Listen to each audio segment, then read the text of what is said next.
Today, a new season begins.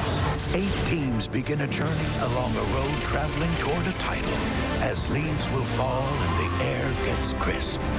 This is the time of year when we can be certain that the magic of baseball will come to life. And sure, there are the familiar faces of this fall adventure all around us, but there is something different about this October. While the Red Sox will wait until tomorrow to see if this is their year, the Chicago Cubs will take the field here in Atlanta with the goal of putting to rest so many years of disappointment. There is also something else different about this postseason. The Atlanta Braves. After a decade of dominant pitching, the Braves will step to the plate with some good old-fashioned Louisville lumber. So if you're looking for a storybook ending, you just might be in the right place. Like a book you just can't put down, the magic of the postseason on Fox is only beginning. Tonight on Fox, another postseason comes to Atlanta. The Cubs have crashed the party. Sure, the Braves are criticized for winning one World Series title in 12 years. But how about a team that hasn't won a World Series since 1908? Yes, the unbelievable is now believable. Semi has arrived. For 95 years, the Cubs have been the lovable losers. Oh, they're still lovable, but they're not losers anymore. Hurdle that they have overcome. Now, stop me if you've heard this before. A primetime player who melts under the October spotlight. Sound familiar?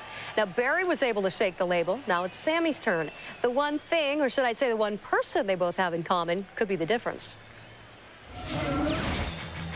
Dusty Baker has been much different. All the money that I ever had before. Coming from San Francisco, you have a chance to manage a superstar, Barry Bonds. And he came here and we connect right away. You don't think a manager makes a difference? Take a look at Dusty Baker. This guy is a winner, no question about it. I saw him from day one in spring training. He had everybody on the same page. He made them believe and made some good acquisitions, as I mentioned. And Sammy Sosa leads the way in the second half. Let's see what he does in the postseason. Yeah, they need his bat. He's 2 for 11 in the postseason with no home runs, no ribbies. Still ahead, the boss may have helped the Red Sox end 84 years of agony. Not that one. Bruce Springsteen performs an exorcism. And they do not want to be the GOAT in Chicago, going to any lengths to reverse the curse. We decided to, bring the GOAT in. I know, that's the past. I don't believe in ghosts anyway. A sellout crowd on hand at Turner Field in Atlanta, where there may be as many Chicago Cubs fans as there are Atlanta Braves fans. We welcome you to Game 1 of the National League Division Series between the National League's Central Division champion Chicago Cubs against the National League's Eastern Division champion Atlanta Braves.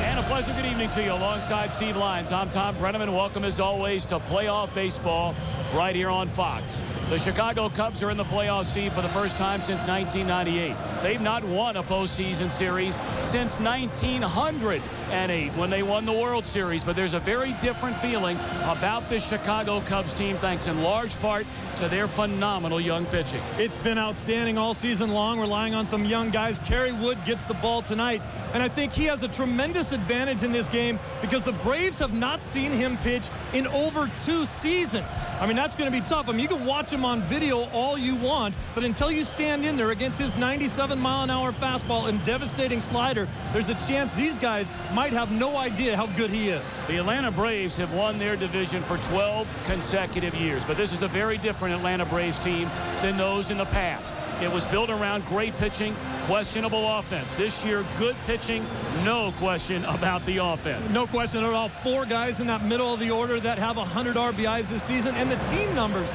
outstanding. They led the National League in average home runs and runs scored. They struck out the fewest amount of times. That's an amazing number, but look out. The Cubs struck out more guys than anybody in baseball.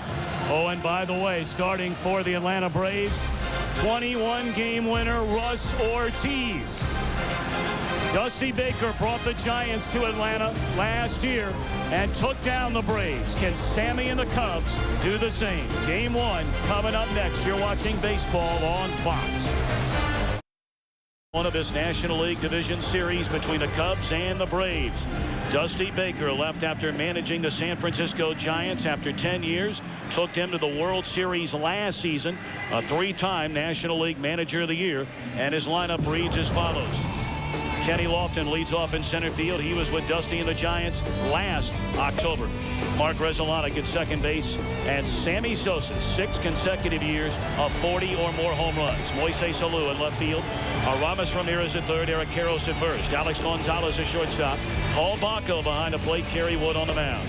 And starting it for Atlanta, the lone 20-game winner in the National League, Russ Ortiz. Well, you look at the numbers there. Led the league in wins, 21-7. This guy's got a cut fastball. It's his best pitch. He will run it up in the strike zone. Also throws a curveball and a slider. He'll throw a changeup that he did not throw very much last year. Has thrown that many, many more times this season, especially the left-handed hitters. An electric crowd here tonight at Turner Field.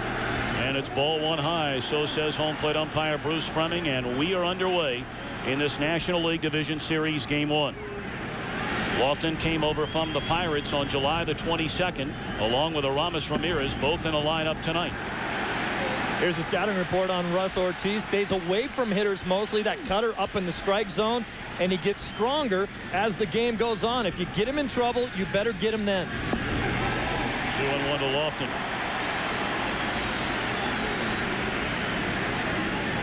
Lofton in the 56 games with the Cubs hit .327. And after the trade, the Cubs went 38-25 with Lofton in the lineup. High again, and very clear early on that Bruce Fremming is not giving that high strike. We saw a lot of that during the regular year. Both these pitchers like to pitch up. Wood likes to go up the ladder when he's trying to strike guys out. Line into center field, base hit Lofton, and you can hear so many thousands that have made the pilgrimage from Chicago and points beyond. I mean, this will be a much different crowd down here in Atlanta than we've seen in playoffs past. It's been a business-like crowd for Braves fans, not with the Cub fans in town. Take a look at the Atlanta defense. Chipper Jones in left, Gary Sheffield in right. Andrew Jones among the very best, if not the best, in center. Castilla for Paul, Giles and Vic third to first, Ortiz and Javi Lopez the batter. Dusty Baker told us he may play for an early run. And let's see if he's asking Rezolanic, who is swinging a red-hot bat coming into this postseason, whether he'll be asked to bunt the runner along. You got a guy like Kerry Wood on the mound. Sometimes you only need 1 or 2 runs. Obviously, in a playoff situation, you'll play for a run to get on the board first, to put the pressure on the other team. Up and in, and that ball, I believe, hit his bat and came back to the screen. Or did it hit Rezolanic? It hit his bat. The trainer comes rushing out. Rezolanic hit the deck very hard, but the ball did hit the bat and not Rezolanic. Oh, what a truly scary moment right there without Rezolanic moving. Watch how close this ball comes to his head. No movement from Rezolanic right there for a couple seconds. That, I'm grabbing you up here, Tom. That scared me.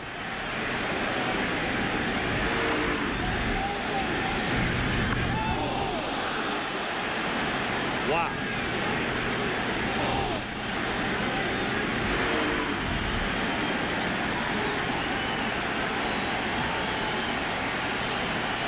Kenny Lofton is healthy and plays for the playoffs. In this situation, I'd have him try to steal the base and bunt him to third. Lofton 538 career stolen bases. This season had 30, was thrown out just 9 times. No sign of a bunt this time, and Rezolanic pulls it foul, 0-2. Rezolanic playing in the postseason for the first time. He's been in the big leagues 9 years. It started in Montreal, went to Los Angeles, and then in a fabulous trade made by Jim Hendry, the Cub general manager. Rezolanic came from the Dodgers along with Eric Karros in a Todd Hundley trade.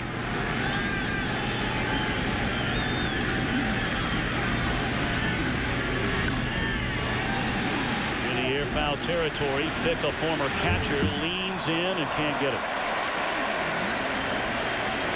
I bet if you pressed both GMs to the wall on that trade, both organizations looking to get rid of some what they considered dead weight salary at the time. Grzelcyk had 2 subpar seasons because of injuries with the Dodgers. He's been phenomenal here. Eric Karros has done a great job and in the lineup again tonight because he hits Ortiz so well. Without those 2 guys, this team isn't in the playoffs right now.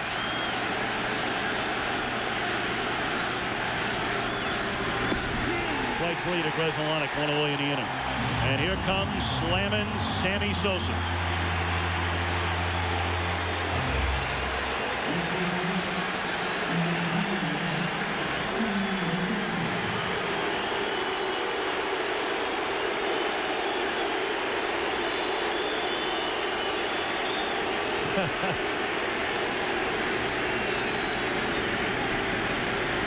Sammy Sosa, .279 hitter during the regular season, his 6th consecutive year of hitting 40 or more home runs. He knocked in 103, but certainly the season was not without its difficulties.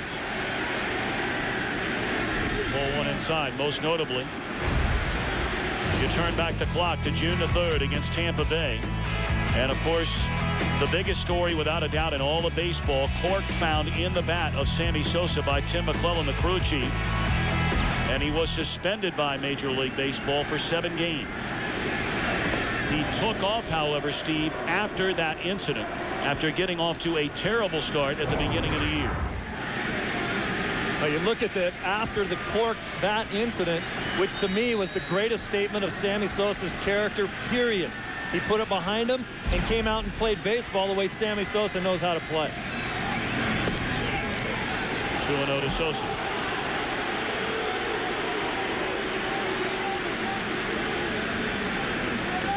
For those of you that weren't able to watch playoff baseball earlier today, the New York Yankees fell to Minnesota 3-1. The San Francisco Giants behind Jason Schmidt shut out the Florida Marlins 2-0. We were sitting in Dusty Baker's office watching that Giant game, and he certainly had more than just a passing interest.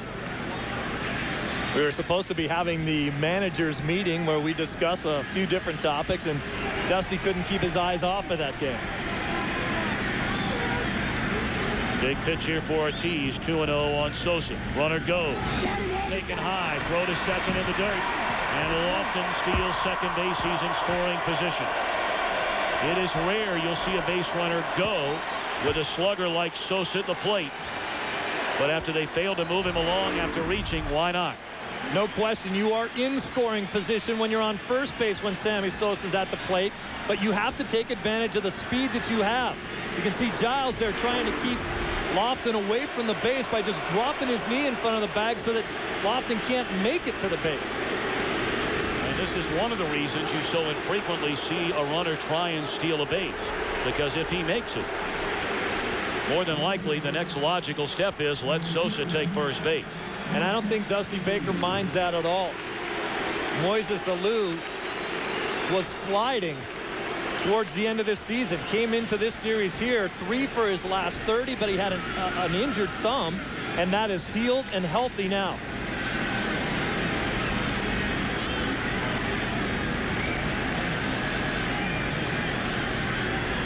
Two on, 1 out in the top half of the first inning. Alou, of course, the son of San Francisco Giant manager Felipe Alou.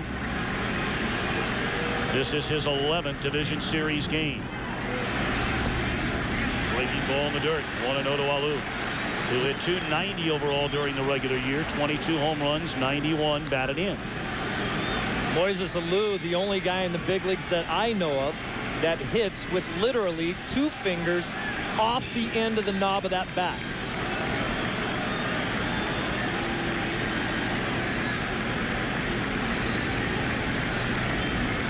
Lofton and Sosa aboard, and a bluff throw back to second base. You have to be incredibly strong and tremendously strong hands to be able to hit with 2 fingers off the end of the bat. A lot of guys will slide that last pinky finger down around the knob and even off of it. Not too many guys can do it with 2 fingers off.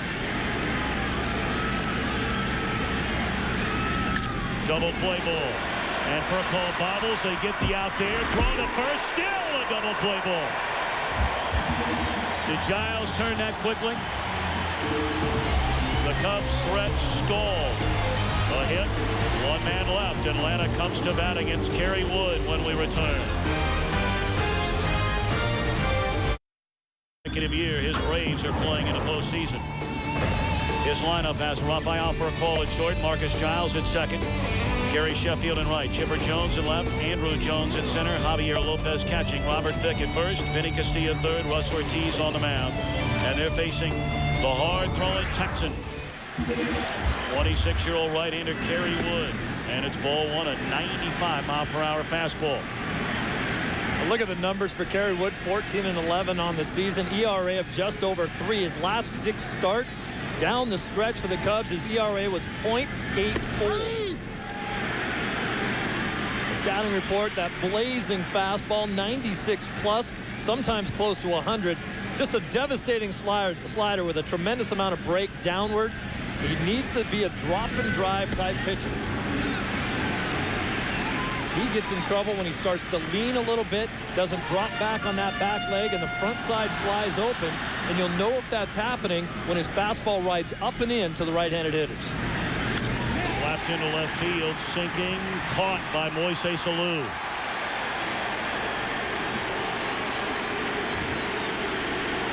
Moises Alou, not really known for tremendous defense in left field, but he got a great jump on this ball, mainly because he knows that with Furcal hitting, he has to play a little more shallow, and anything hit to him will most likely be in front of him, and his first instinct is to come in. Now Marcus Giles hit 21 home runs during the season. A National League All-Star this year, drove in 69 runs and had a .316 average. To say this Atlanta offense is lethal is a dramatic understatement. Steve mentioned earlier, #1 in nearly every major offensive statistical category. Batting average, runs, home runs, on base percentage, slugging percentage. 2-1 to Giles. Hitting coach Terry Pendleton, who's in his 2nd season now, was very frustrated as you look at the numbers of Giles and the difference between last year and this. Pendleton wanted his hitters to be more patient. He said it took them a while, not because they weren't willing to work at it, but because they were so entrenched with the way they did things. And Terry had a learning experience himself in trying to get these guys to change, and he said he noticed a dramatic difference this year. 3-1 coming to Marcus Giles. Ball 4 high. And if there is certainly a chink in the armor with Kerry Wood, a loss of control occasionally. He walked 100 batters this season. Let's take a look at the Cubs defensively. Alou, Lofton, and Sosa, left, center, and right. Ramirez and Karros on the corners. Bresnalatic at second. Gonzalez, an outstanding defender at short. Wood and Paul Bacco. Bacco, a surprise in the Cub lineup tonight, but Dusty Baker told us he needed a second left-handed hitter after Kenny Lofton.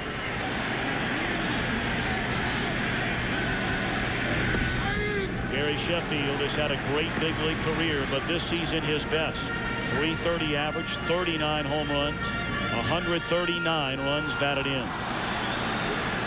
A lot of people throwing around MVP names, and you never hear Sheffield, and I think a lot of people around these parts are wondering why. Popped up into short left to the outfield grass goes Gonzalez, 2 away.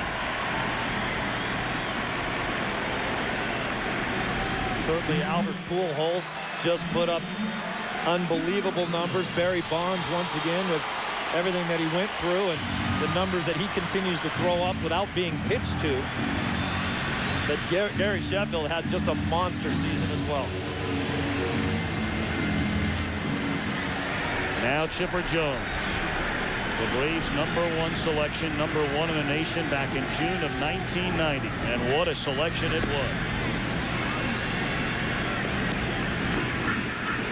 Jones this season, 27 home runs, 106 runs batted in.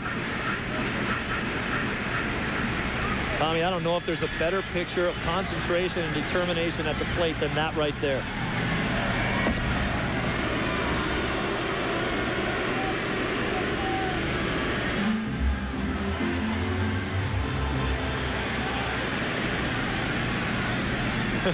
Is he locked in? 1-0 on Jones. Fastball sails high and away. That's what we talked about right there. You'll see the front side open up. He falls off the mound to the left-hand side, and the ball goes up and away to a lefty, up and into a righty. That is a problem for Kerry Wood. And interesting to note, Wood has thrown 13 pitches so far here in the opening inning. 8 of the 13 out of the strike zone. Out of play. Kerry Wood, one of those pitchers that every time he takes the ball, there's a chance you might see history. A no-hitter, something along those lines. Certainly a complete game shutout, well within reason. In 21 of his games this year, he had a 1.83 ERA. In his 11 losses, his ERA was 6.5. So not quite feast or famine, but it certainly borders on that with Wood. Number 1 in all of baseball in strikeouts this season, his teammate Mark Pryor, who would have been the Game 1 starter had the Cubs not had to battle to the final weekend just to get in. Smoke foul. What an unbelievable contrast between your number 3 and 4 hitters in the Braves lineup.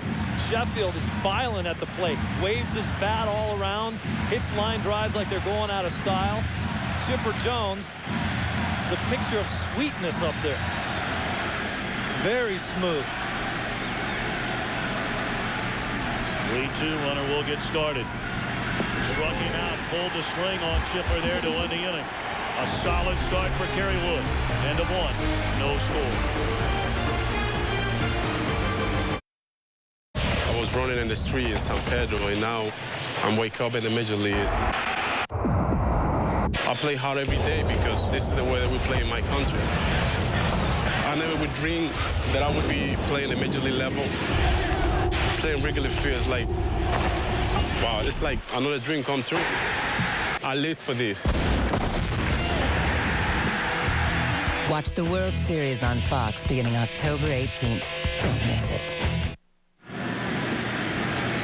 Game 1, National League Division Series. No scores. We open the second inning. Wes Ortiz facing Aramis Ramirez.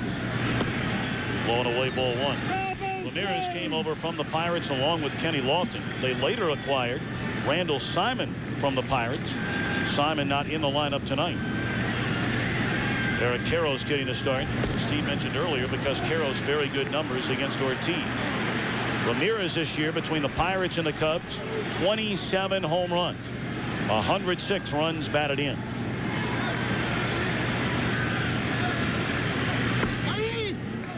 Taking all the way a fastball on a 2-0 pitch, 2-1. Bruce Fleming behind the plate. Hunter Wendelstadt, Dale Scott, Gary Cederstrom working the bases. Jeff Kellogg and Phil Cuzzy on the corners. 2-2. Ramirez looked like he tried to jump the yard on that pitch right there. Dusty Baker loves this guy. Look at the swing. Looking to air it out right there. So this guy's just 25 years old, has already had 2 seasons with 100 RBIs.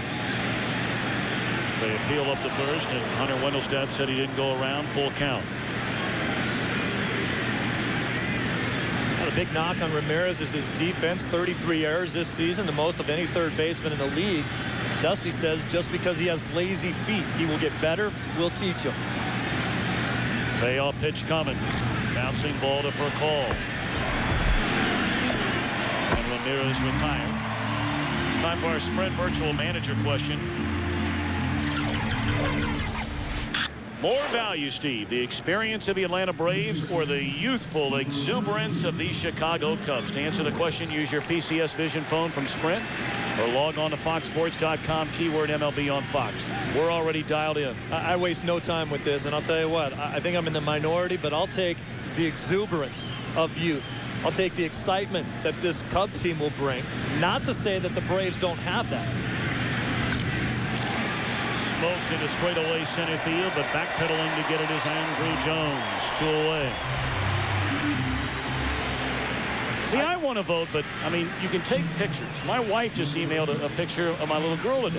What are you going to do? You going to vote? Or are you going to look at it? You're looking at the picture. All right. I'll vote for you. I'll do it twice. But you're not a big believer in the experience part, you said.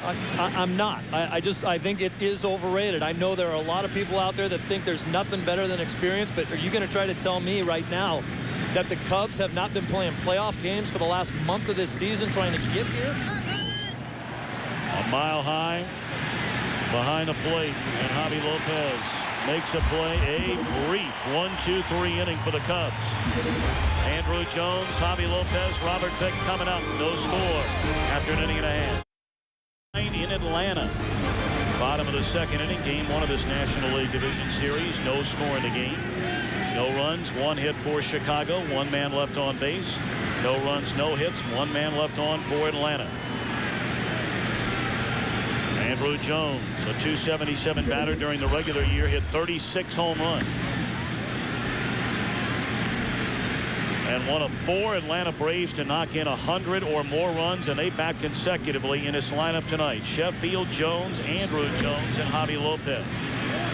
Career high 116 in the RBI department for Jones. Struck out 125 times, though, this season.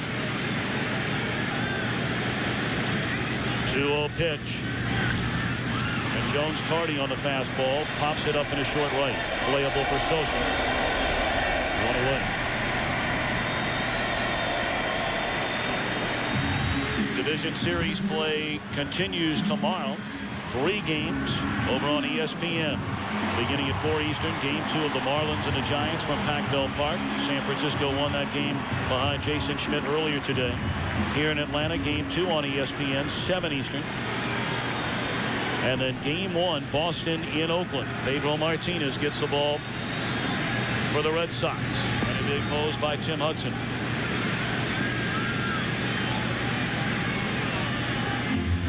Look at those numbers. One of the greatest seasons for a catcher in baseball history. In the air, right field. And Sosa's got it. On Saturday, Javier Lopez hit his 42nd home run of the season as a catcher, which broke the major league record. 4 home runs by a catcher in a season, set by Todd Hundley, then with the Mets, who had 41 in '96. One of Javi's home runs came as a pinch hitter.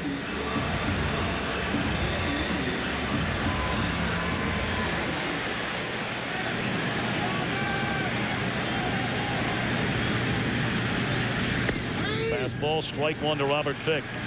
He has been a solid pickup for this Atlanta Braves team. The Detroit Tigers decided not to offer him salary arbitration and basically turned him loose for nothing. The Braves signed him right around $1 million. And he has been worth every bit of it. Wants to come back next season. Gets very upset when he doesn't play, but he understands that Julio Franco deserves the opportunity to play first base against left-handed pitching. He has added some fire and punch to this lineup and in the clubhouse. A fiery fighting redhead, is he? John Schuerholz, no question, one of the best general managers in the game of baseball. Arguably one of the best in baseball history.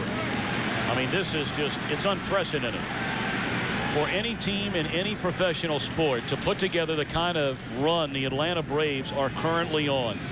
12 consecutive divisional championships. It's unbelievable. And this is basically, with the addition of Vick, the same lineup they threw out there last year, but that has never been the case in Atlanta. A lot of turnover. Borderline strike there. There you see, since 1969, not even half the run the Braves have put together by the Indians or the Athletics. The Colorado Avalanche have won 9 consecutive division titles, the closest thing to the Braves, and there's ball 4 to Vick. The Boston Celtics back in the 50s and early 60s. The Lakers of the 1980s. Those 3 teams won 9 straight divisional championships. Atlanta 3 better. Tommy Wood tried to throw a breaking ball 3-2, but watch how badly he falls off this way off of the mound. Way out and out of control there. Ball comes up high and doesn't have any snap on the break. How about your number 8 hitter? A .277 batter with 22 home runs and 76 batted in. That's how good this lineup is. Ball 1 low. At one time, Vinny Castilla could turn around any fastball that any pitcher could turn it loose. Triple digits didn't matter. Bobby Cox says he still can, just not as frequently. You and I did a game about 3 years ago when he was facing Billy Wagner. And I asked him, can Billy Wagner throw his fastball by you? And that's exactly what he said. Not unless he hits triple digits. And Billy can do that. Oh, yeah. Bouncing ball. Wood just stuck his glove out there, and look what I found. So Lady Luck smiling on the Cubbies during the regular year.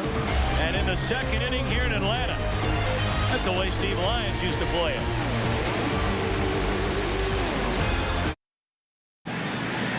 Cubs coming to bat here in the top half of the third inning. No score in game one of this National League Division Series. A former Atlanta Brave, Paul Bacco, to lead it off. Looks at ball one. He'll be followed by Kerry Wood. And then center fielder Kenny Lofton.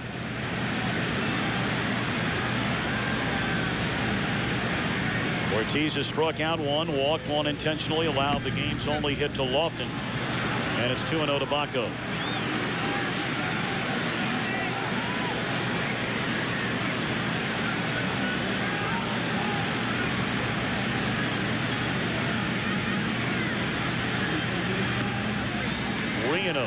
Ortiz has never lost a division series game. 3 starts, 2-0 record. Beat the Atlanta Braves here in game 5 wearing a Giant uniform last season.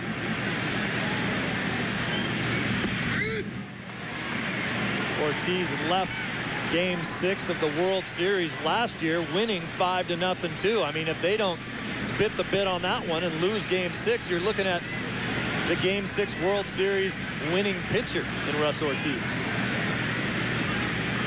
Lead one to Bacco. Chop foul. You rarely hear Russ Ortiz's name mentioned when you bring up Cy Young Award candidates. Most of the conversation seems to zero in on Jason Schmidt of the Giants, Mark Pryor of the Cubs, Eric Gagne of the Dodgers. Yet Ortiz, the lone 20-game winner in the National League, 21 wins this year.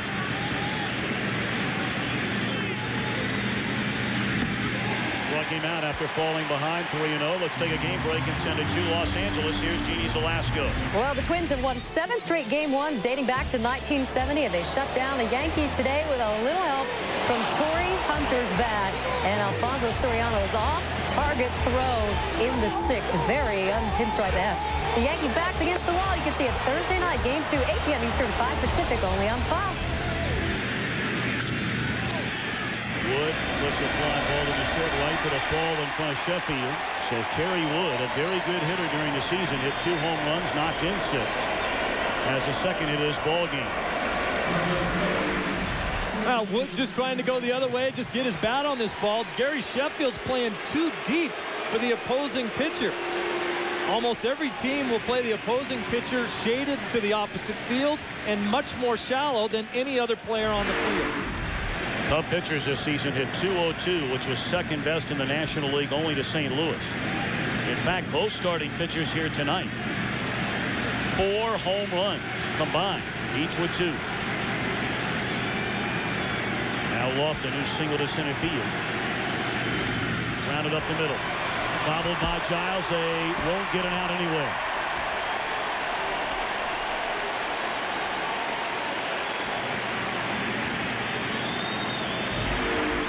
Giles had a much better year this year defensively. Still made 14 errors on the season, but he really worked hard. Watch how he tries to fight to stay in front of this ball. He probably should have just backhanded it and flipped it easily over to Furcal at second base. You're taught, if you can, fight as hard as you can to get in front of the ball, and that's what he was trying to do. Now Mark Resolanek with 2 on and 1 out in the Chicago third of a scoreless game. 0-1. Resolanek struck out his first time up. How important is getting off to a quick start in the playoffs in division series play? The teams that won game 1 have gone on to win the division series 67% of the time. 24 of 36.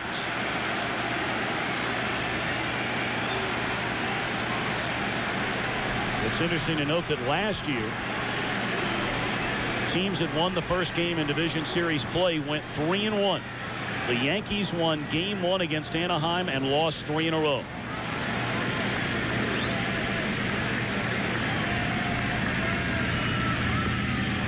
Breaking ball away.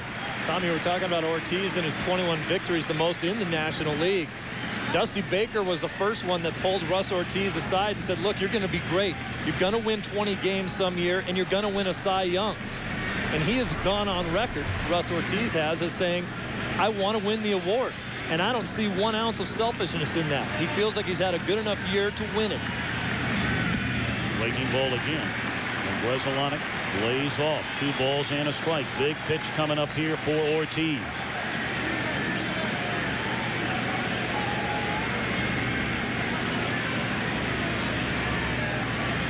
Sosa waits in the on-deck circle. Kerry Wood, the runner at second. Kenny Lofton reached on the air by Giles at first. Hardy on a fastball. 2-2. Well, those are the kinds of swings and fastball counts that drive managers crazy. You get into a 2-0, 2-1, 3-1, and you're tardy on a fastball. If you're looking dead red, you should never be late.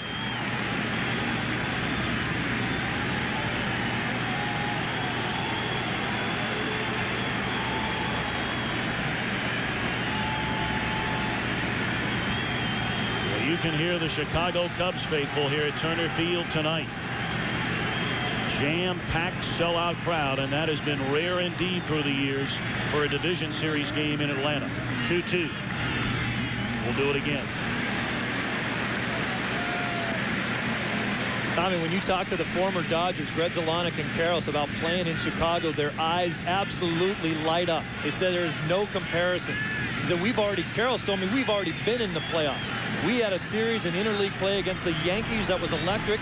Our last series that we beat 4 games out of 5 against St. Louis that really put us on our drive to the playoffs was unbelievable. He said you cannot describe what it's like playing in Chicago when we play well. 3-2 now on Grzelcyk. Anybody else running at second, and maybe Dusty Baker rolls a dice and starts the runners. Grzelcyk generally a good contact hitter, but you don't figure that would be the case with a pitcher as the lead runner. Not with his franchise standing on second base.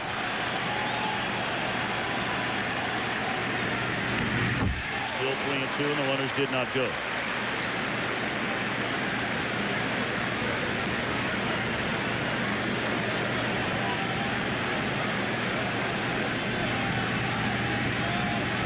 Dusty Baker certainly brought that winning attitude and said that lovable loser's tag means nothing to me. I'm paid to do a job, and that's win games, and here they are playing on the final day of September, and they'll be playing on the 1st of October tomorrow.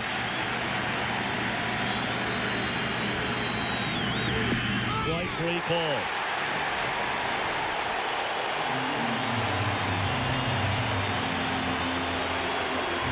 That's a brilliant pitch right there by Russ Ortiz. Everybody knows that he generally likes to stay away. He surprises Grzelcyk in. You see Grudge just diving just a tad, looking for the ball away. This thing surprises him right on the inside half, and that's a strike.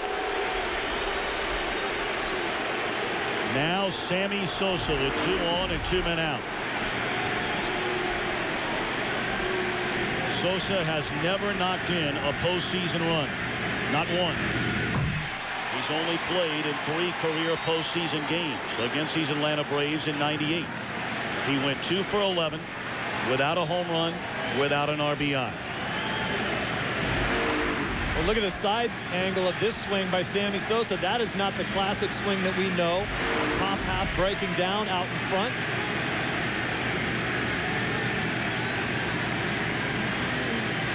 Two on, 2 out. The 0-1 Ortiz to Sosa. Fastball away. In direct contrast to Moises Alou, Sammy Sosa wraps the end of his bat with a bunch of tape so that he can hang on to it with his pinky finger, not so that his finger goes off the end of the bat like Moises does. Wood, the runner at second. Lofton on at first, 2 away. 1-1 to Sosa. Fastball locked him up on the inside corner, strike 2. And Sammy asked Bruce Fleming, you sure? Once again, surprising the Cub hitters coming in with the fastball.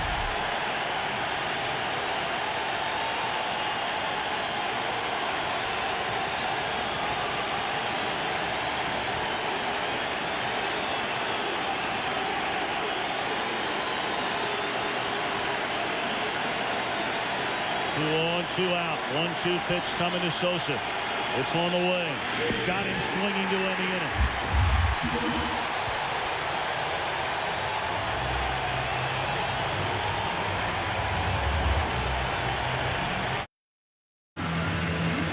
Tommy, one of the reasons why Russ Ortiz wins 21 games is he's a master of making big pitches. Look at the location. Fastball away. Fastball away for a ball. Now in for a called strike. And look at the last fastball. 93 on a corner. You can't touch it. Don Sutton told me before the ball game, he's watched the pitch all season long. He says nobody made bigger pitches on 3-1, 3-2 counts than Russ Ortiz all season. So now Ortiz will lead it off in very gaudy numbers, especially for a pitcher. 257 batting average. We told you 2 home runs, 10 runs batted in. The Van Nuys California native, strike one.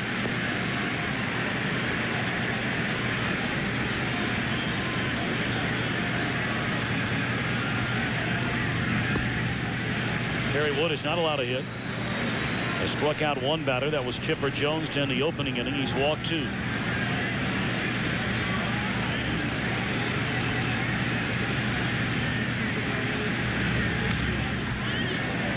One and two. I don't think over the years you can say enough about the job that Leo Mazzoni has done with the pitching staff here with the Braves. Not only the fact that they've had tremendous talent, but those guys make their starts. Very few guys miss starts over the 12 seasons that they've rattled off division championships.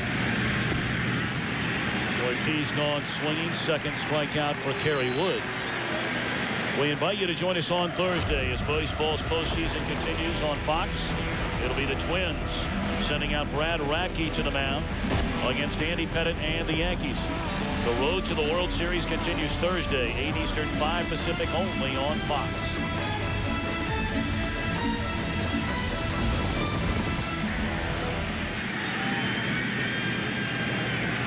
One down, and the batter was the leadoff man, I beg your pardon, Rafael for a call.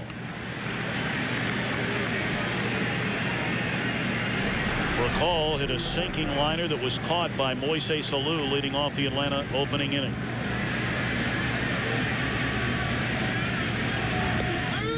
Good breaking ball from Wood. If he has that working, it could be a long night for the Atlanta offense.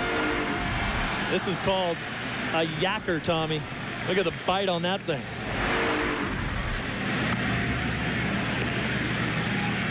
Call continues to develop into one of the outstanding young players in all of baseball. Had by far his best season in the big leagues this year.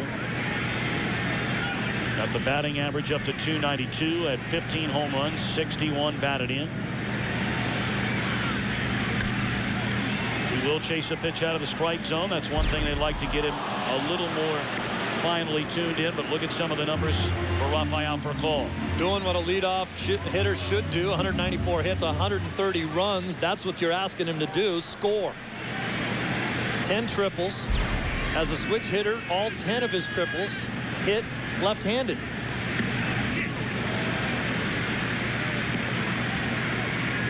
Once again, you see Kerry Wood falling off the mound and the ball going up and away to the lefties.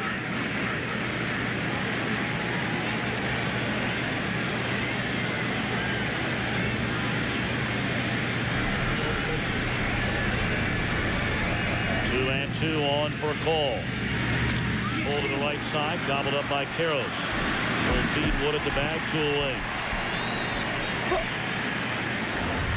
Well, you can play Hit the Pros presented by Chevy Silverado and face real pitches from today's best hurlers. Log on to foxsports.com. Keyword games. Chevy Silverado. It's the right truck.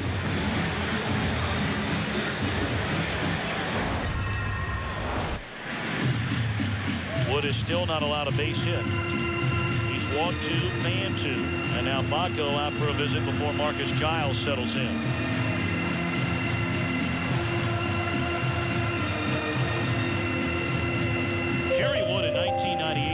National League's Rookie of the Year. On May the 6th that season, he struck out 20 Houston Astros to tie Roger Clemens' Major League mark and set a National League high for strikeouts in a 9-inning game. But then missed all of 99 after Tommy John surgery, and he continues to get stronger and better. And they are expecting even bigger things from Wood in years to come. He just turned 26. This is the type of guy that can go out and throw 120, 130 pitches an outing and not have a problem for his next start. Launched into left field. Did Giles get enough? He did.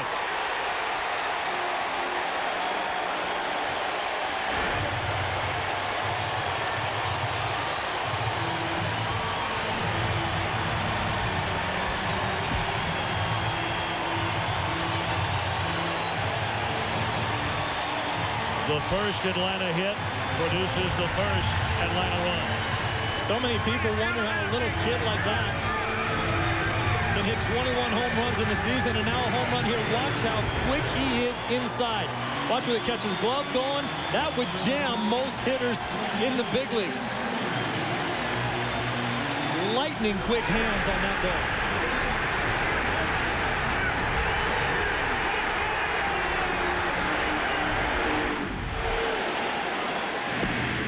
Now Sheffield, he looks at a 97-mile-per-hour fastball away. Marcus Giles, you said it, Steve, not a big guy, but there is a lot of pop in that bat. 21 home runs during the regular year. Sheffield down the left field line, and Alou unable to get there.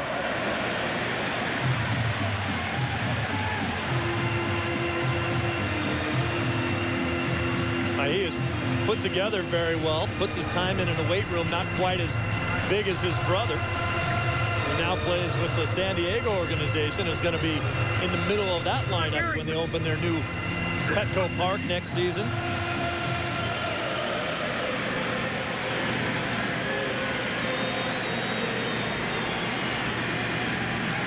One and one to Sheffield, and that ball lined hard into center field. Lofton is there, and that'll end the inning. First run of the game comes off the bat of Marcus Giles. A solo home run in the third. And Atlanta off to a 1-0 lead. The Saturn Light Shift. Saturn and its retailers hope you're enjoying the National League Division Series. And a beautiful night indeed it is here in Atlanta. A Marcus Giles home run in the third inning has given the Braves a 1-0 lead. Strike one to Moises Alou, bounced into a double play with 2 on, ending the opening inning.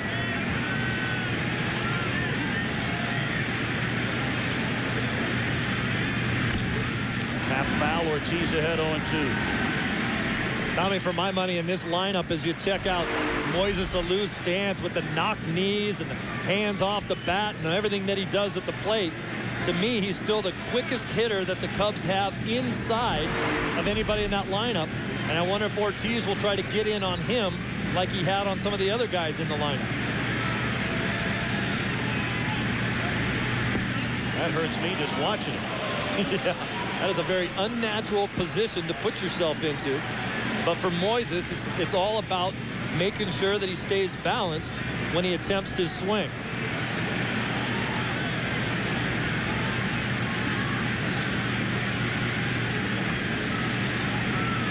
They have stayed away all 3 pitches. 1-2 on Alou. Up high with a fastball. Alou just 1 of 8 in his career against Russ Ortiz. Moises actually born right here in Atlanta while his father played. Grew up in the Dominican Republic. Played for the Pirates, the Expos, the Marlins when they won it all in '97. Houston, and now his second year in Chicago.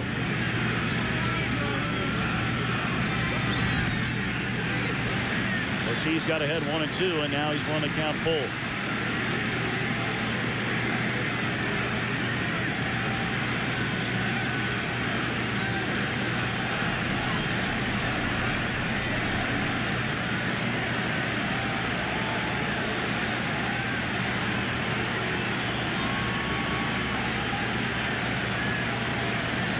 Payoff pitch. Into center field, a base hit for Alou. With a tying run aboard to begin the Chicago fourth inning. That was just a beautiful at-bat right there. Didn't do a lot of damage, but you get a base hit.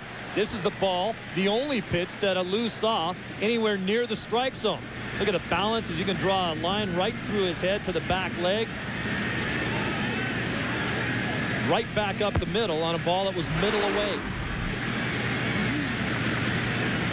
Good solid at bat there by Alou after falling behind in the count. Ran it full and then singles to center, and now it's Aramis Ramirez. 1-0.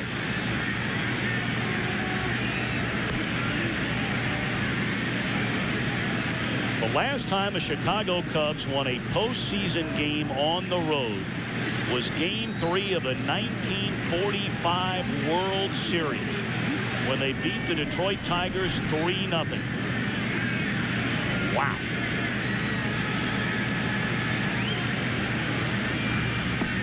Breaking ball, and Ramirez lays off.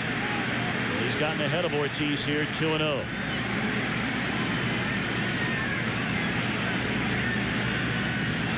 Ramirez in just 63 games as a Cub hit 15 homers and drove in 39 runs for this team down the stretch.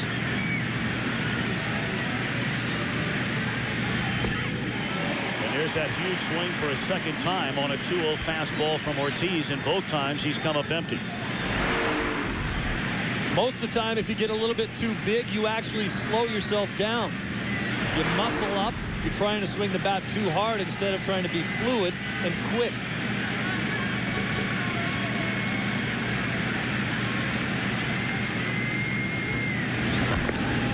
Alou not much of a threat to run. Only 4 stolen base attempts all year. And was successful 3 of the 4. Outside of Lofton, there's not a lot of speed on the Chicago Cubs team. The Braves have better speed than you would think. For Call, a very good base stealer. So too is Giles, and Sheffield has 18.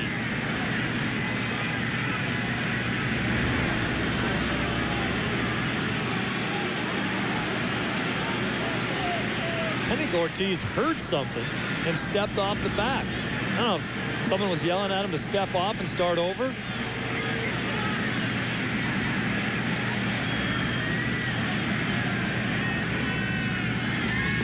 Fastball high and away. Another good hitter's count. 3-1 on Ramirez.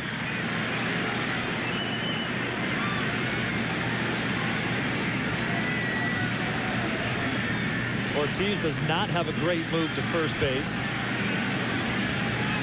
Got 4 pickoffs in his entire career. 2 of them came this season. 3-1 pitch. Hammered down the right field line, and that ball bends foul. Out of play. 3-2 on Ramirez.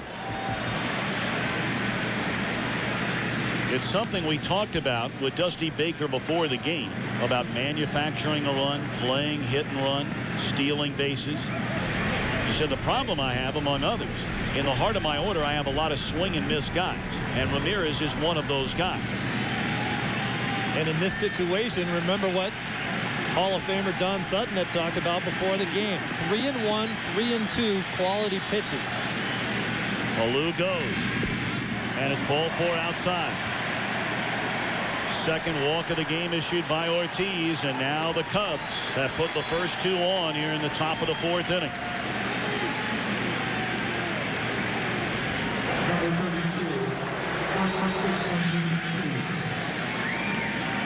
We told you why Eric Karros is in the lineup tonight. Coming into the game, 10 hits and 27 at-bats against Russ Ortiz in his career. He hit the ball very hard his first time up tonight. A line drive at Jones in center field.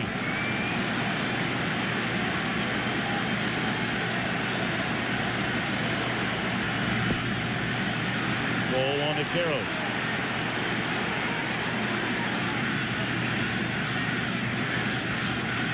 Remember what Dusty Baker said too about Karros as well. He hits the ball very well up here and down here.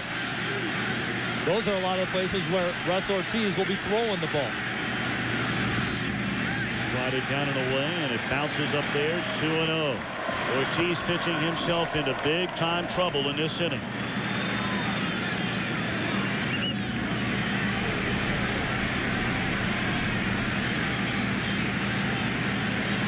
Well, you asked Dusty Baker before the game. You saw Russ Ortiz the last number of years in San Francisco. You have a pretty good scouting report for your team on this guy. Said he likes to run the ball up. Karros can get on top of that pitch, and as we talked about a lot, he'll stay low and away. And Eric Karros, with his experience, has learned to go the other way very well. Doesn't have the power that he once had when he was a younger player with the Dodgers, but now will take that low and away pitch and dump it into right center field very consistently. 3-0 green light here for Karros with 2 on and nobody out. I don't think so.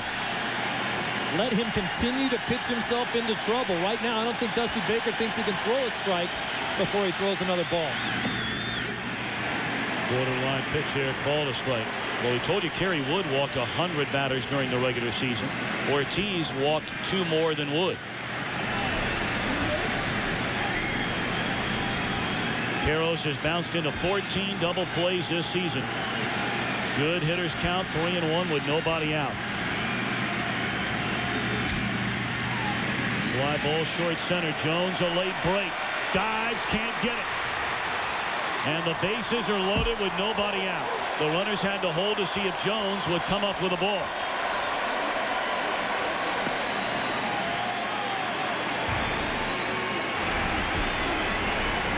This is a very, very big outfield. Jones, with as good a range as anybody in the game, can't get there.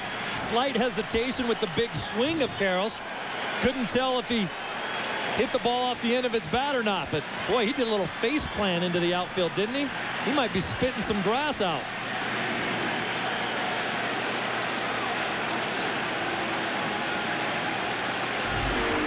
Bases loaded for the Cubs. Nobody out here in the 4th inning.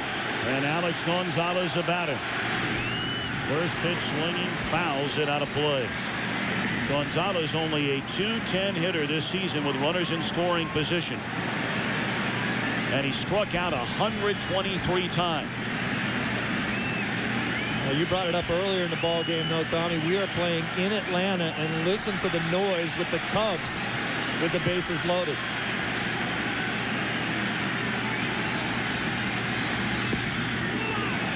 Ortiz wanted the call, didn't get it.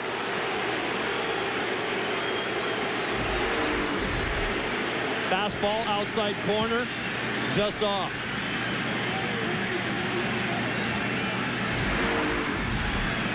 Alou at third, Ramirez at second, Karros at first with nobody out. Atlanta 1-0 lead in the top of the 4th inning.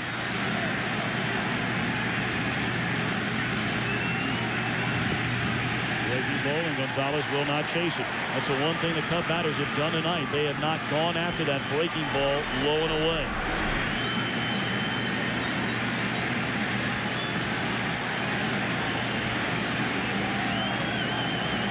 Pitches beginning to pile up for Ortiz. Up over 60 now with nobody out in the 4th and the bases juiced.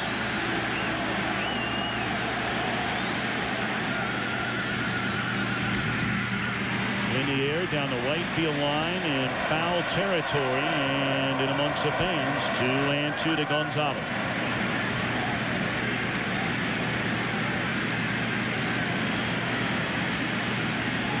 Every pitch, every at-bat, so magnified in the postseason.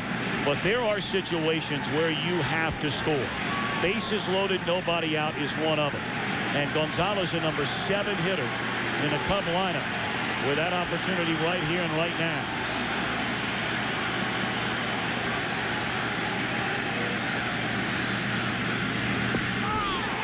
And he fails.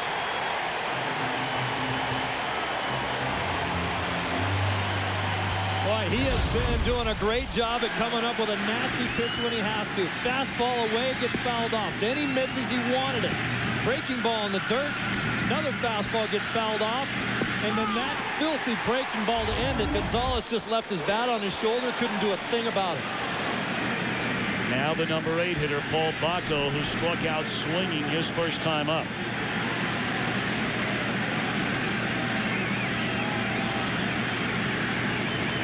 Bases loaded for the Cubbies here in the 4th inning, down a run. Ball 1 away. As you talked about, Tom, bases loaded, nobody out. You must score. When your number 7 hitter doesn't get a hit, it puts that much more pressure on number 8 because you know your pitcher follows up.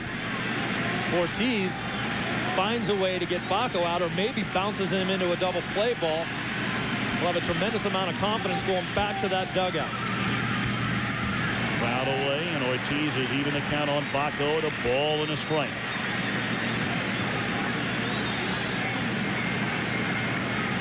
Alou started the inning with a single to center, went to second on a walk to Ramirez. And then Karros, a little flare that dropped in front of Andrew Jones to load him up. But Ortiz struck out Gonzalez on a 2-2 breaking ball. And now a ball and a strike on Baco.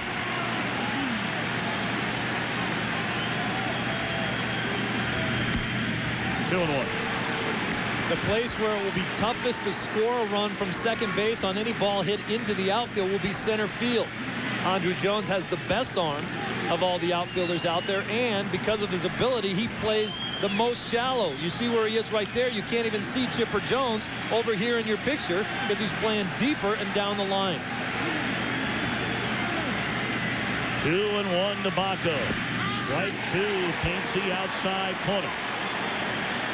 Ortiz this year, when the bases were loaded against him, allowed one grand slam. He struck out two and walked two.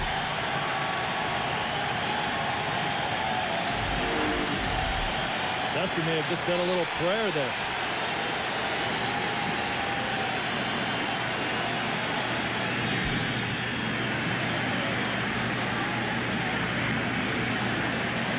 You saw the career numbers on Baco with the bases loaded this season. He came to the plate with the bases juiced 6 times and had 4 hits. But none of those anywhere close to the importance of this right here and right now. No.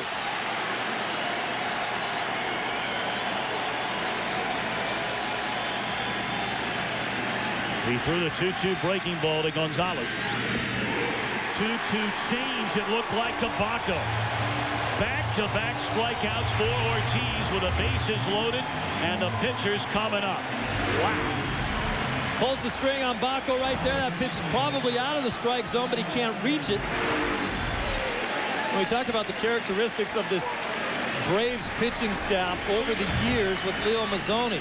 The Giants pitching staff, I always felt, had the characteristics of Dave Righetti, their pitching coach. A lot of guts. Russ Ortiz pitching that organization, and that's the way he pitches. Like one to Kerry Wood, who singled into right field in the 3rd inning. Wood had 2 home runs this season, 6 knocked in.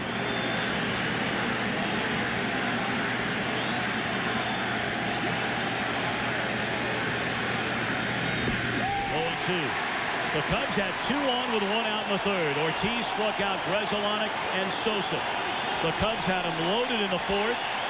Ortiz has struck out Gonzalez and Baco, and a pitch away from ending the inning.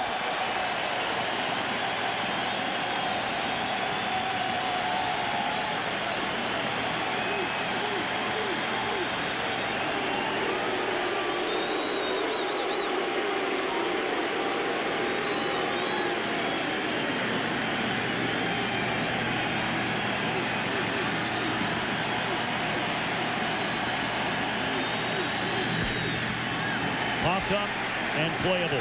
Vinny Castilla in foul ground.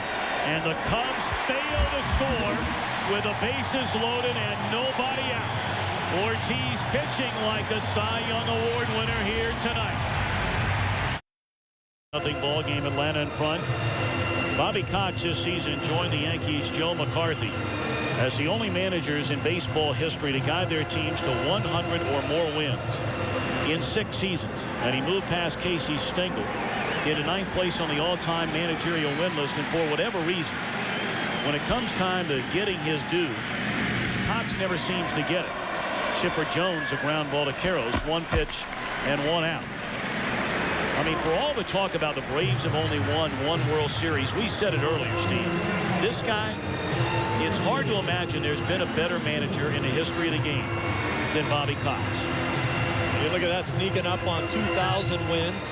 I think the perception around baseball is that the Braves are already a good team, and Cox just writes 9 names in the lineup and lets them go play, which there is some truth to the fact that he lets them go play. That's one of the traits that makes him so good. but how do you discount winning 12 straight division championships? 0-1 to Andrew Jones. And he puts a charge into one deep left center field, but this ballpark plays very big, especially at nighttime. It is very much a pitcher's park. That ball at Wrigley Field, unless the wind is howling in, is long gone out of the friendly confines. Beautiful view of the park right there. Chipper Jones also said that when there starts to be just a little nip in the air is when things stop flying out of this ballpark, and there is just a little chill in the air tonight. Now Javier Lopez swinging him in. Kerry Wood has only allowed one base hit.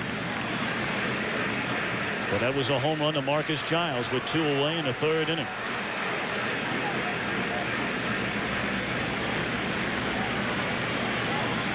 Told you about Lopez and his 42 home runs this season as a catcher, breaking the all-time single-season record.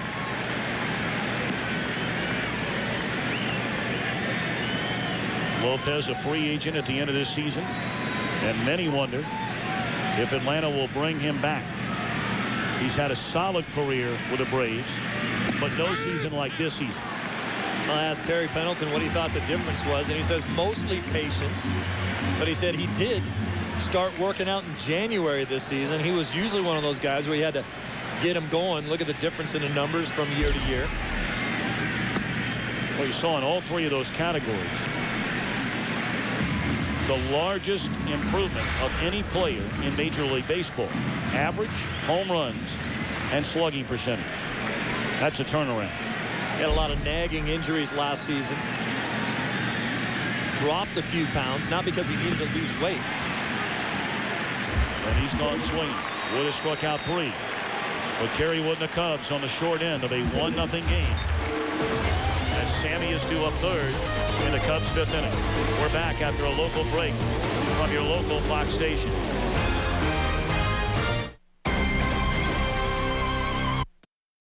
The top of the order coming up for Sammy and the Cubs. It'll be Lofton, Grzelcyk, and then Sosa. Ortiz has pitched out of major jams in each of the last 2 innings. In there a strike. Lofton has reached twice. He's singled, stolen a base, reached on an error in the 3rd. That's when the Cubs put 2 on with 1 out. Ortiz struck out Grzelcyk and Sosa to end that inning.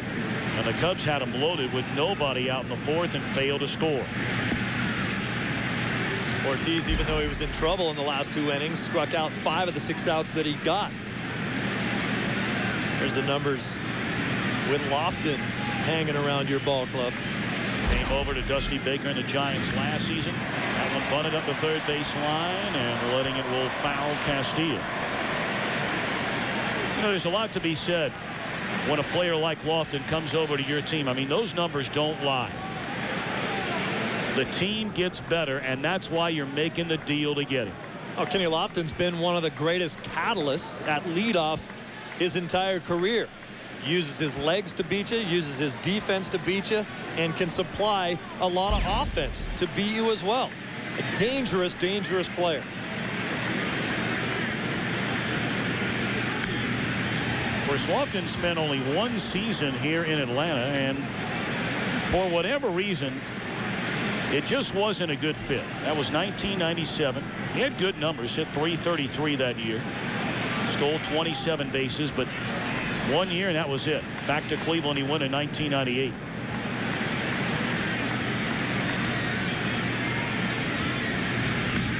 Jam shot roller to second. Giles with time. 1 away. Steve, if you're sitting in that dugout, the Cubs dugout, and you know you've missed some big time scoring chances here the last couple of innings, is there a little bit of doubt?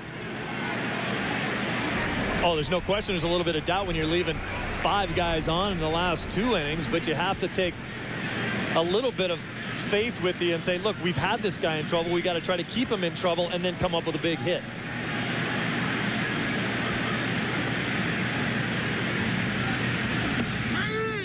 Grzelcyk has struck out twice. Swinging in the 1st, looking with 2 on in the 3rd.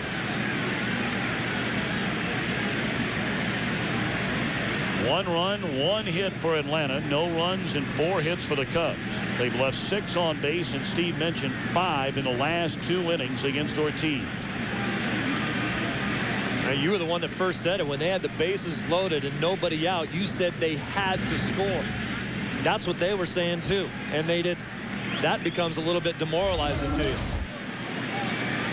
That says compete on the underside of the brim of Russ Ortiz's hat. That's what he does.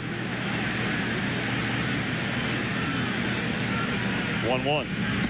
Fastball high. That is the one word when you talk to people, Steve, you as a former professional athlete, people who are around athletics, that word looms so large. And when you're making a determination about bringing a player to your team, going all the way to drafting a player, trading for a player, signing as a player, as a free agent, does that player compete? There are great players in this game that you question sometimes whether they compete. He's not one of them, and there's a lot of different terms that you use for guys like him, but this guy competes. He's a gamer. And there's ball forward at Gresolana. Sosa coming up. We talked to Sammy about what has been a bumpy ride here in this 2003 season. Being around good team the way that I've been this year has helped me out a lot. You know, great manager, I mean, all together. And that's one of the reasons why, you know, I've been so successful this year. Even all the trouble there, all the problem that happened to me this year, thank God once again, you know, I can say to myself that, you know, even everything that happened, you know, it's still coming out on top. Pretty emotional words right there from Sammy Sosa. Rounded down to third. Could be 2. Castilla for 1. Giles a turn, and a double play ends the inning. Sosa has come up his last 2 times up. 3 men on base. And this double play ends the 5th. 1-0 Braves. 1 base hit. But it produced a lone run of this game. A solo home run off the bat of Marcus Giles with 2 away in the 3rd inning. Fick walked his first time up. 1-1.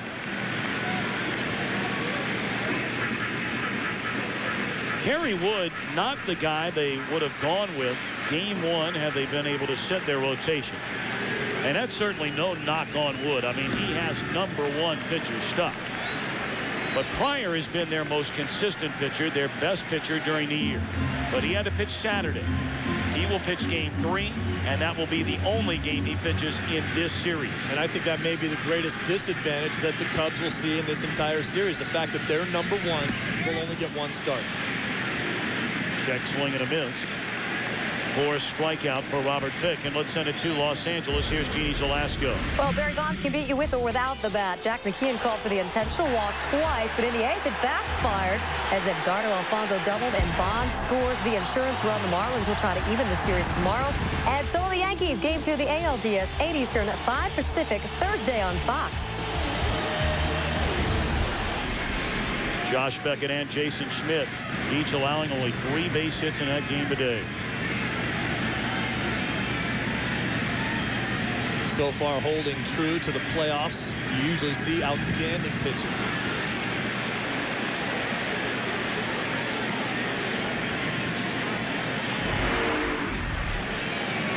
This ball may have bounced 3 feet in front of home plate, and Castilla took a hack at it. Looked like he was playing cricket. He may have hit that on a bounce. 1-1.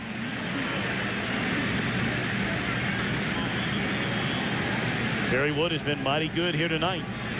He is pitching like a pitcher deserving of a game 1 start in the postseason. 1-1 on the way. Got away from it. Struck out more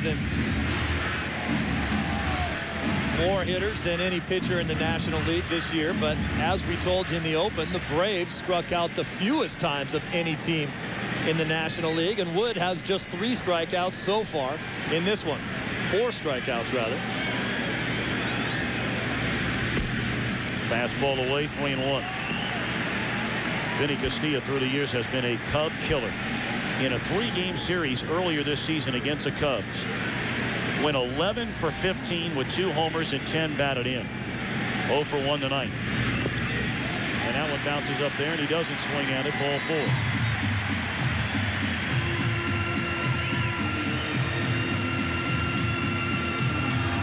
Third walk given up by Kerry Wood. Major League Baseball is giving away World Series tickets for life and other great prizes.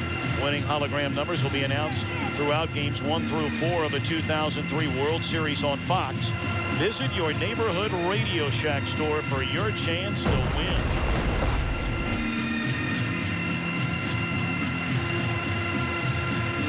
Well, the Atlanta Braves advanced to the postseason in 91, 92, 95. They won it, lost in 96 to the Yankees. Got there in 99 and fell to the Yankees again. They've not been to the World Series since 1999. Of course, a Cub fan doesn't want to hear about that. They haven't been there since 45. But for Atlanta, 4 years without a trip to the World Series, that's a long stretch. Especially when you win your division 12 straight times. Good look at Marcus Giles there. Program says he's 5'8". I think that's if he's standing on a phone book. Fastball up and in, and Ortiz squaring the bunt, spins out of the way. Ortiz 6 sacrifices during the regular year.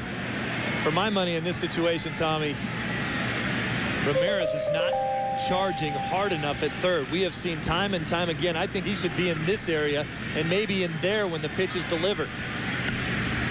Running in the air, Karros. Maybe a foot short. Ortiz is doing what he's supposed to do, and that is bunt the ball to the right side of the infield, because Karros has to hold the runner on first base. He doesn't get to charge as hard. Well, we've seen time and time again this year in the major leagues, guys that bunt the ball to the wrong side of the infield. Boy, for my money, Castilla's got to get a bigger secondary lead over there at first, because he is a prime double play candidate, or a force out at the minimum of second base on a bad bunt. And does not run well. Doesn't matter. Strike 3.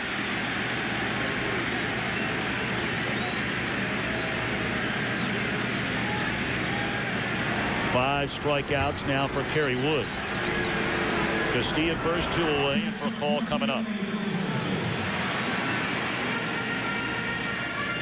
Baca wants to have a word with Kerry Wood. Well, you've seen some beautiful pictures from high above Turner Field in Atlanta, courtesy of Saturn and a Saturn light ship. Keep your eye on the sky when the light ship visits a major sporting event near you. Sellout crowd, game 1 of this National League Division Series at Turner Field. The majority Braves fans, obviously, but there are a pile of Cub fans here tonight.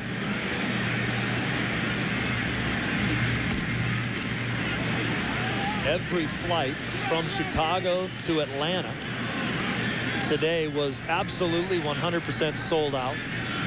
And last week, Delta thought about canceling some of those flights because there was nobody on them. As soon as the Cubs won the division, they filled up.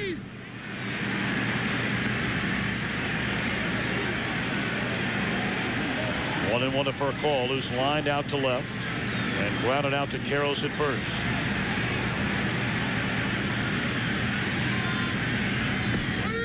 Fastball at 95, paints the outside corner, 1-2.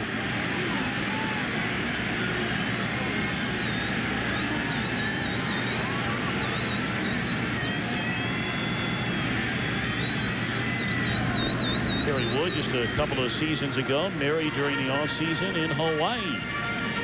And his bride, Sarah, well, you know she's living and dying. Look at her. I mean, every pitch. I bet she never has fun when he pitches until it's over, if he wins. Strike 3 called. She's got to be pleased with that. And her man's done okay so far. But his offense has not given him any support. 1-0 Atlanta. Cubs trailing the Atlanta Braves 1-0. The only Atlanta hit against Kerry Wood, a solo home run by Marcus Giles in the third. We Jose Salud looks at a breaking ball, low and away, ball one. Steve, you talked about it in the open about Kerry Wood and going against this vaunted Atlanta attack. He's been terrific so far. So is Ortiz. Both pitchers outstanding. And during the regular season, when these two teams matched up, they scored a ton of runs in the 6 games. The Cubs averaged just over 6 runs a game. Lined into center field. A base hit for Alou, his second in 3 at-bats.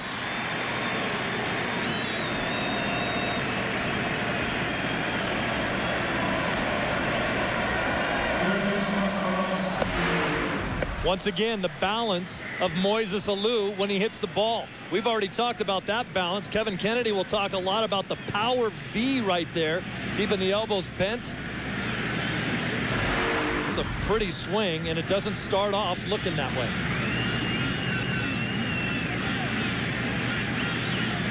Now Ramirez, who has grounded to short and drawn a walk. Through the hole in the left field, a base hit, and here come the Cubs again. They put 2 on with 1 out in the first, couldn't score. 2 on, 1 out in the third. Back-to-back strikeouts by Grzelcyk and Sosa. They had them loaded with nobody out in the fourth, failed to score. Boy, that's a tough pitch right there. That was a pretty good breaking ball from Ortiz. Low and away. Ramirez just went out, dove out over the plate, and hooked it into the 6th hole.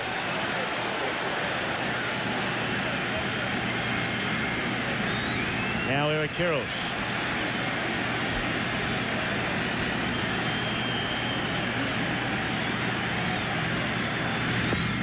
Low ball 1.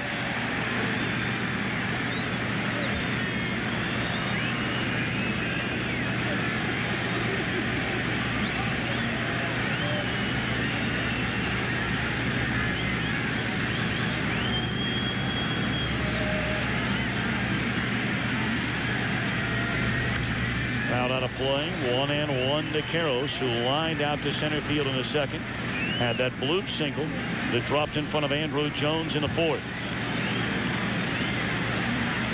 The Cubs with runners in scoring position tonight.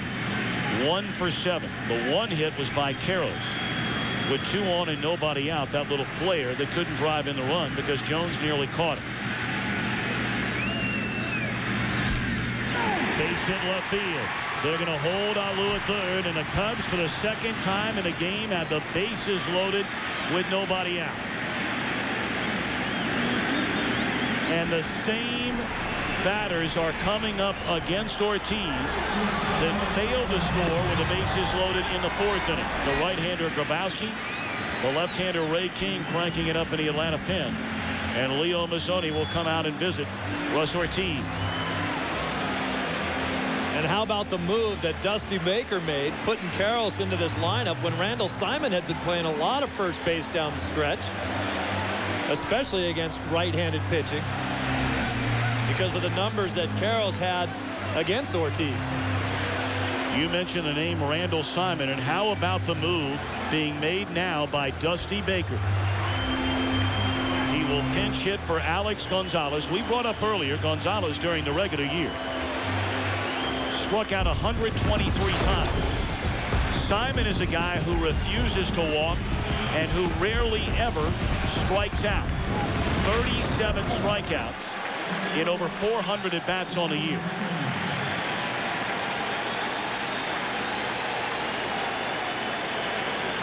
And as you said, he will put the ball in play. He's up there hacking. He is a slasher. He only walked 16 times all season. That was the other reason Karros was in the lineup, because he would take a walk. Bases loaded. Ortiz out of the stretch. First pitch swinging. And fouled out of play 0-1. Ortiz has pitched out of 2 major jams in the game here tonight. Does he have enough to do it again?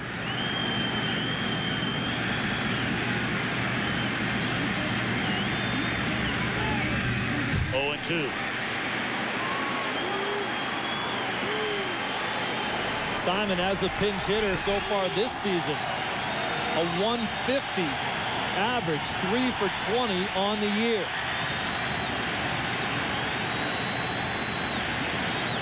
Lou Ramirez and Karros aboard with nobody out. 0-2 to Simon. And again, foul back out of play. Ortiz upset with himself about the location of that pitch on an 0-2 count. Threw that pitch very, very hittable. He's been nothing short of fantastic once he's in trouble.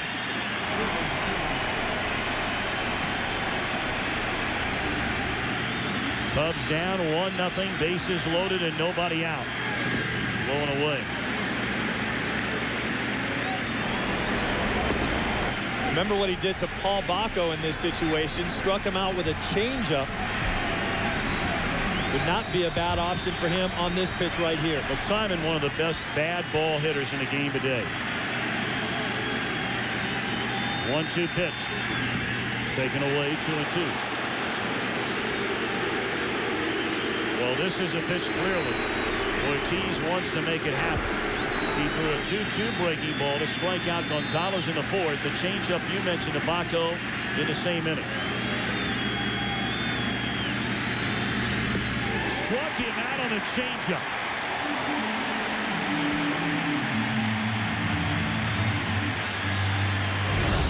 Let's watch the pitch sequence. Fastball fouled back. Simon fouling back another fastball. There was the one he was upset with himself. Tried to go away. Again, and now the changeup. Not a great location, but the pace is what struck out Simon on that. Took a lot off that pitch, just 81 miles an hour. Simon out on his front foot. First strategic move of the ball game does not pay off for Dusty Baker. He bats for Gonzalez. Simon strikes out. Now it's Bacco. Cubs down 1-0. Bases loaded and one away. Ball one away.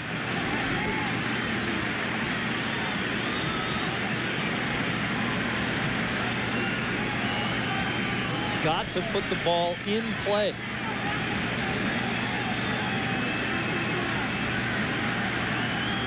Ortiz a pause. A big deep breath in the 1-0. Down and away again. 2 balls and no strikes.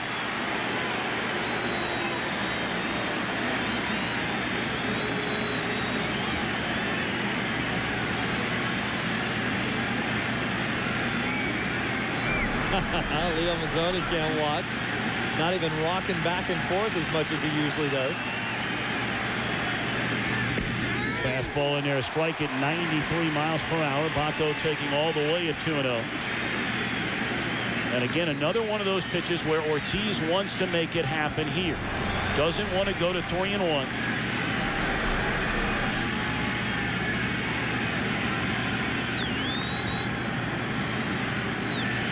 And a 2-1 to Bacco. He does go to 3-1 with a changeup, and Bacco would not chase it this time.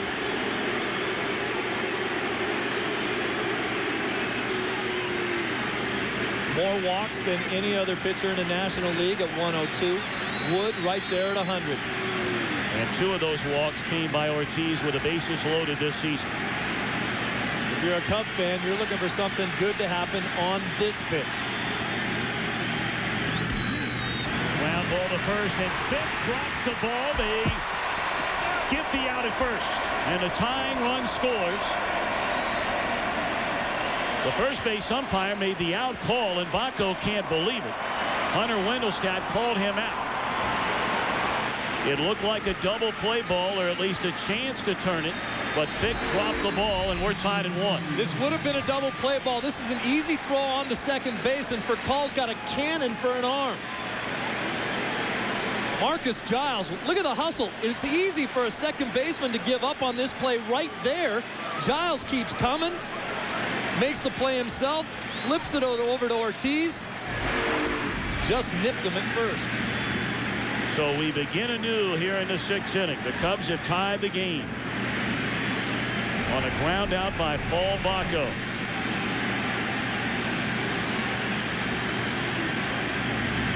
Wood hammers a pitch into deep left center field to the wall, and it's up against it.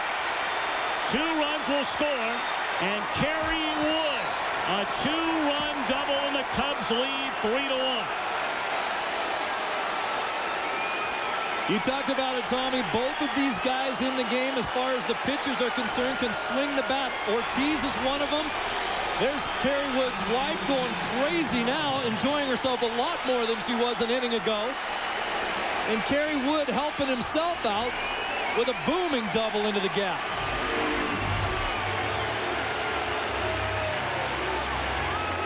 Kerry Wood with one swing of the bat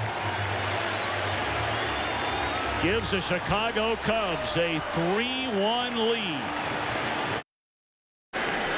Russ Ortiz pitched out of jam after jam after jam until this 6th inning. A ground out tied the game.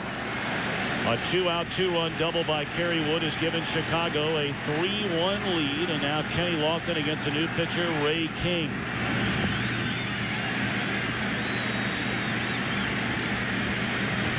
King's numbers on the season with an ERA of just over 3.5. One of those lefties that can really bring it. Hard sinking fastball in the low 90s. Big leg kick. Quirky delivery. Very tough to see the ball off of him. King gave the Atlanta fans a big scare the final weekend of the season. He threw one pitch in Philadelphia, had to leave the game. It turned out to be back spasms. Bobby Cox said he's fine to go tonight. 1-0.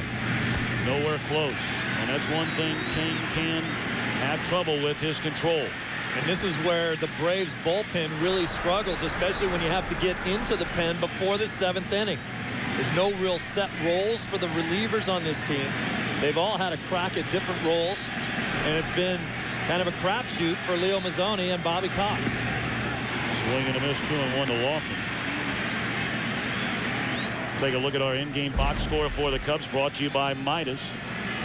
8 total hits in the game for Chicago. Atlanta has been held to 1. Baco tied the game on a ground out here in the 6th, and Wood has given the Cubs a 2-1 lead. Wood has one more hit at the plate tonight than he is allowed on the mound tonight. It's pretty good.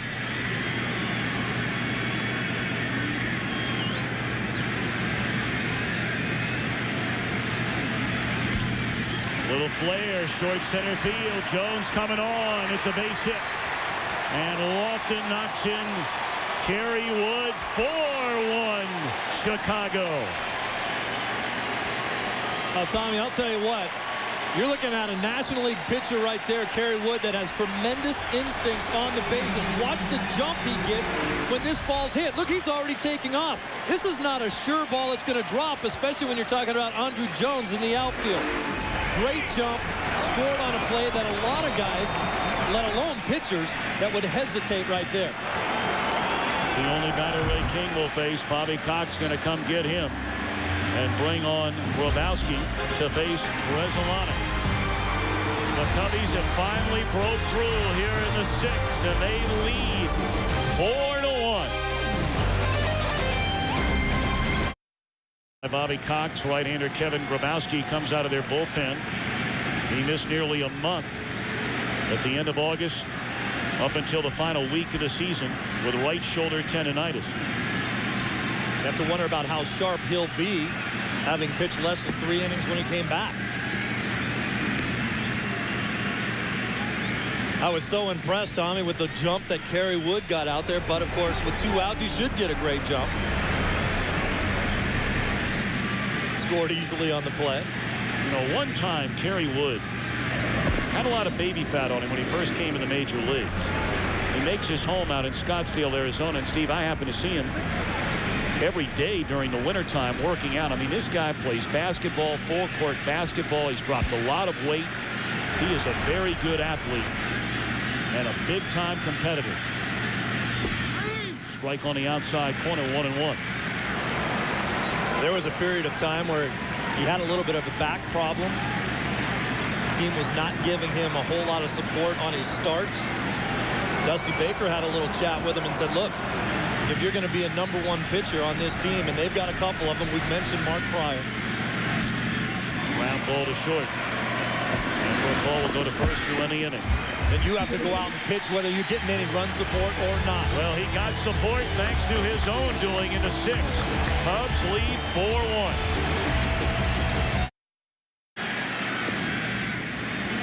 And for the bottom half of the 6th inning and a heart of the order coming up for the Braves, the highest scoring team in the National League this season. They have been held to 1 hit, 1 run, and that came off the bat of the man who bats right now, Marcus Giles, in the third. Here's the 1 hit. We talked about Giles, how quick he was inside. A lot of pop for a little guy, just 5'8", 180 pounds.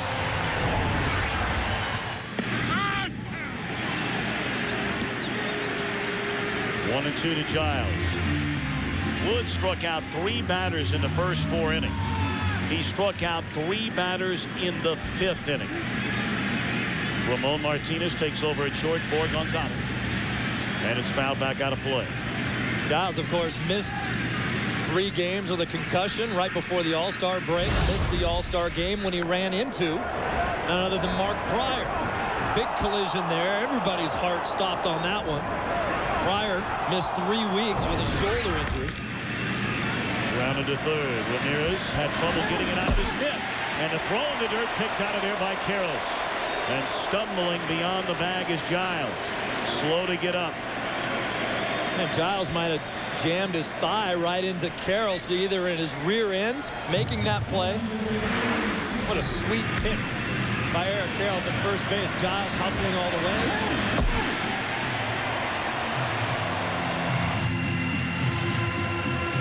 There you see just fumbling the ball a little bit.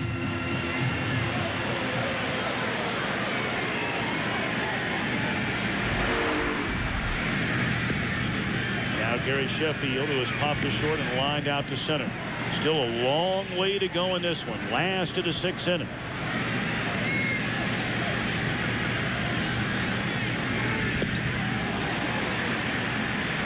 You know, Tom, we saw that collision between Giles and Pryor, and it looked ugly, but maybe it knocked some sense into both of them. Giles is a .355 hitter with 13 home runs since then. Pryor 10-1 with a 1.52 ERA since that incident. So players all over baseball will be looking to run into one another if they start off poorly next year. Or one of those 2 guys. Not a bad pitch count at all for Kerry Wood here in the 6th inning. You talk about a guy that can throw 130 pitches an outing. That's nothing. He's just getting boosts. And he gets Sheffield to pop up. Foul ground. Baco squeezes it tightly. 2 away.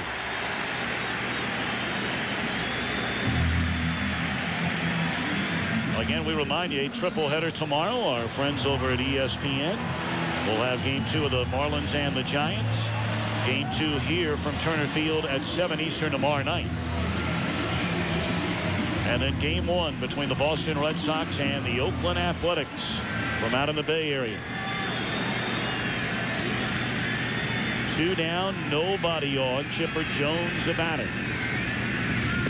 Strike 1, and Wood rushing it up there at 97.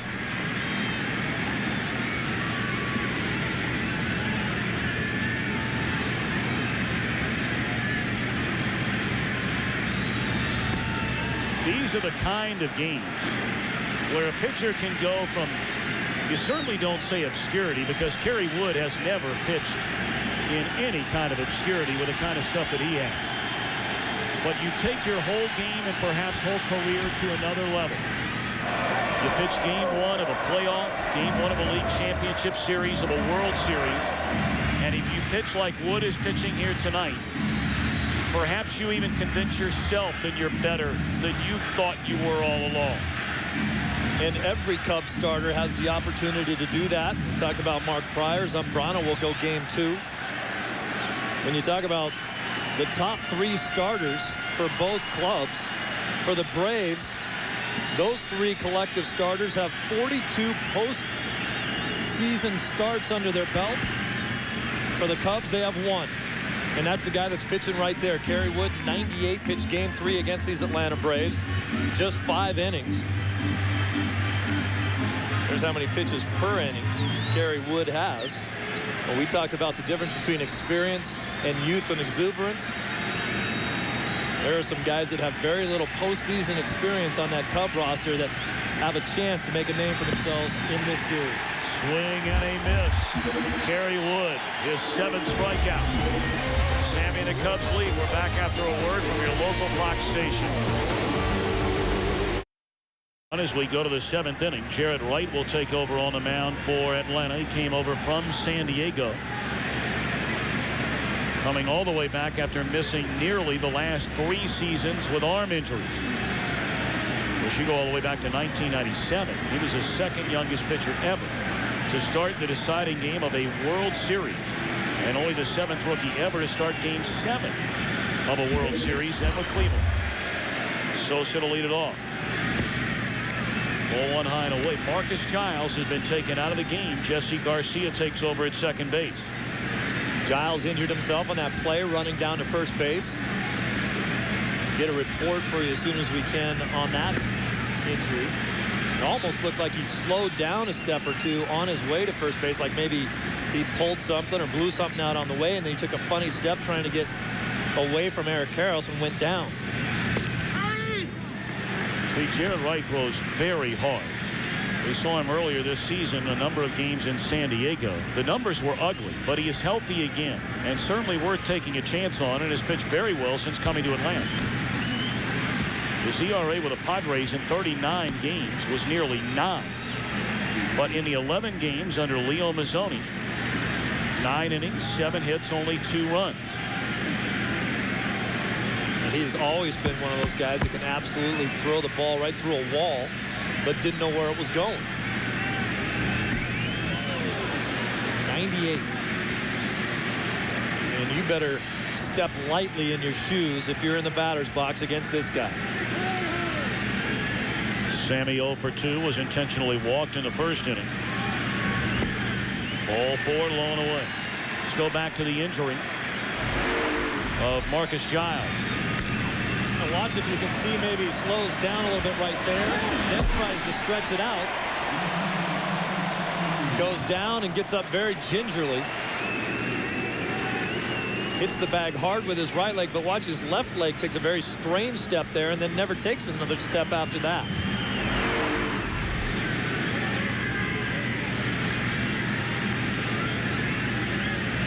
Alou 2 of 3, singled in the 4th inning, singled and scored in the 4-run 6th.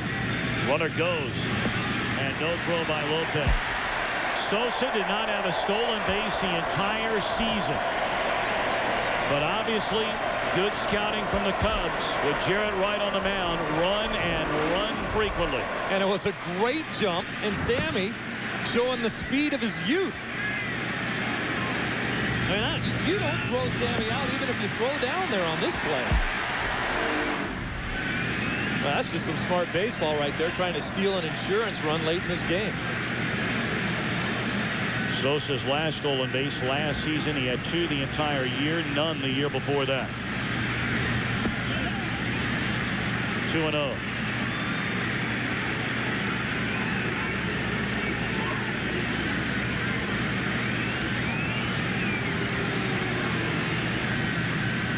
Jared Wright not only pitched in the postseason for the Indians in '97, he also did in '98 and '99.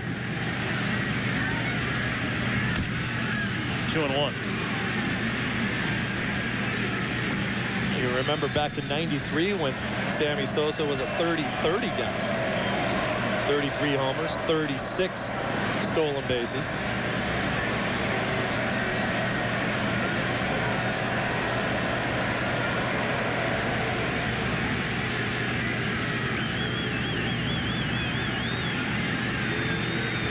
Sosa at second, nobody out, 2-1 to Alou. Fastball swung on and missed, even a count. Kerry Wood has allowed 1 base hit. A 2-out solo home run in the Atlanta third to Marcus Giles. Giles no longer in the game. Wood has struck out 7, walked 3. Sosa also 30-30 in '95. Well, he used to be able to fly before he got big, strong, a little older. The last thing the Cubs are asking that guy to do these days are steal bases.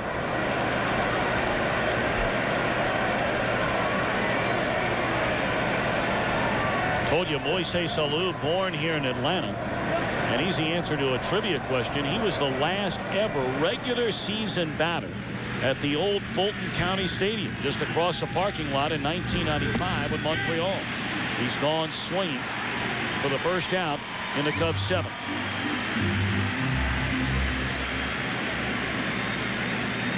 We talked a lot about it here tonight. Time to answer our Sprint Virtual Manager question, and you have logged on and logged in. Pretty tight right there. Awfully tight. You know, we talked a little bit about that, and I certainly didn't want to make it sound like I didn't think that the Braves had any exuberance or happiness that they're here in the playoffs again, because I absolutely think they do, and I think they think it's a totally different situation with the way they swing the bats this year. 0-1 on Aramis Ramirez, who's been on twice. 1-1. But certainly one of the keys coming into this series. Could this young, electric Cub pitching staff shut down the highest scoring team in the National League? Well, so far, Kerry Wood has done that. 1 hit, 1 run. Fastball away, 2 balls and a strike. And again, this is a game that in a perfect Cub scenario, Wood never gets the ball in game 1. All ones for Kerry tonight.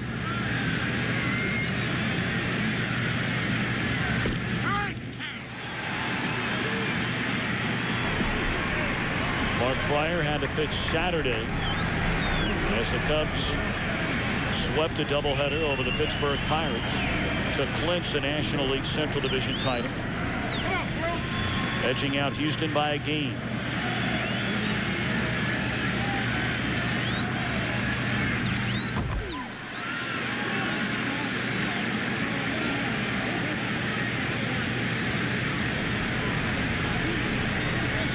Dusty Baker, for 10 years a manager in San Francisco, and left under certainly far from rosy terms in his relationship with the Giants general managing partner Peter McGowan. Well documented. 2-2 to Ramirez. Blown away. Dusty made that trip to South Bend, Indiana to watch the Fighting Irish. Where's that huge Chicago Tribune influence there in South Bend, and thought it over, decided to take the job, and here they are in the postseason for the first time since '98.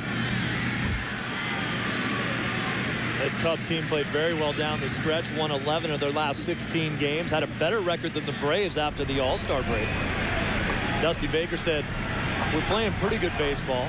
We have not played great baseball. I'm still waiting for that. I hope I don't have to wait too much longer."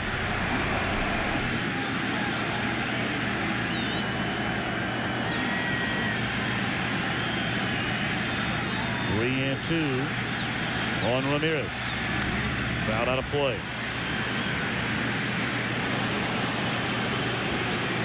Still a lot of baseball in this one. Only the top half of the 7th inning.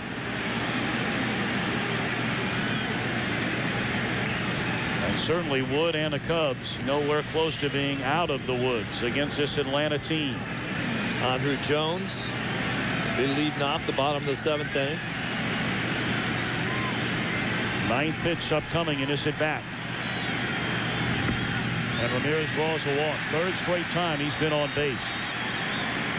Pretty good postseason debut for Aramis Ramirez.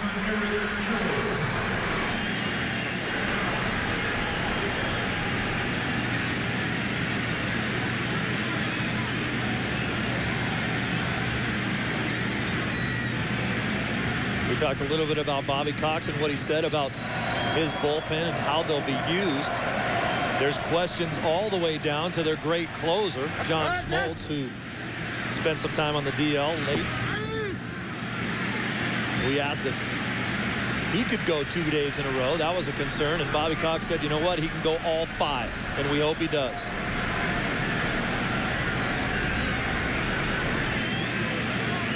Two on, 1 out. 0-1 to Eric Karros. A couple of singles and a run scored tonight for Eric. 0-2.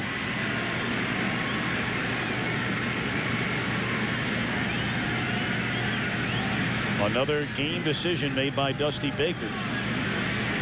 Playing the right-handed batting Karros against the right-handed pitching Ortiz because of the brilliant numbers. As you look at the Atlanta bullpen, double barrel action down there here in the 7th inning. Strike 3 call to Karros.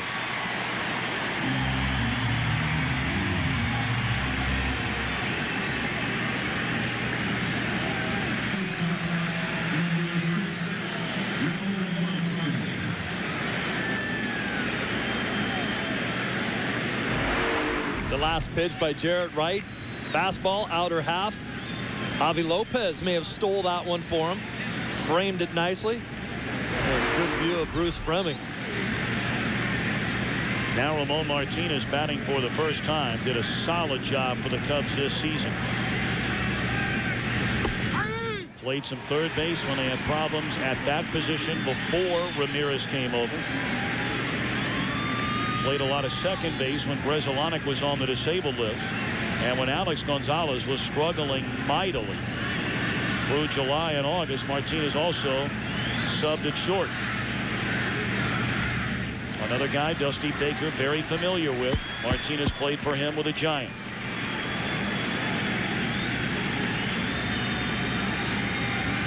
Well, it is great to be in a position as a player like Martinez is right now, who played sparingly at times for the Giants as well. And then when Dusty gets a job with the Cubs, knows what he's got, and a guy who can play all 3 infield positions and brings him over.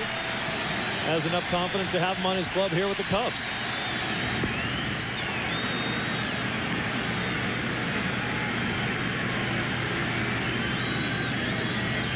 Sosa at second base. Ramirez on at first. 2 away here in the Chicago 7th inning.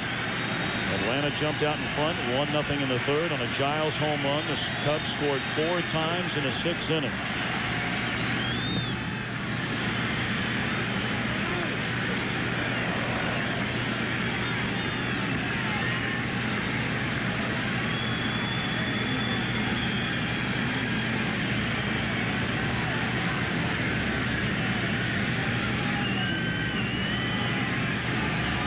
Ortiz, King, Grabowski, and now Jarrett Wright.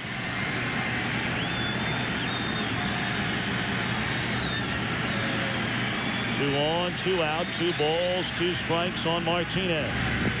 And a check swing. They appeal. He didn't go around.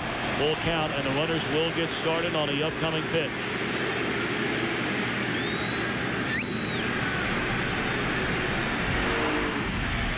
This ball in the dirt. Martinez, a little attempt. Didn't go.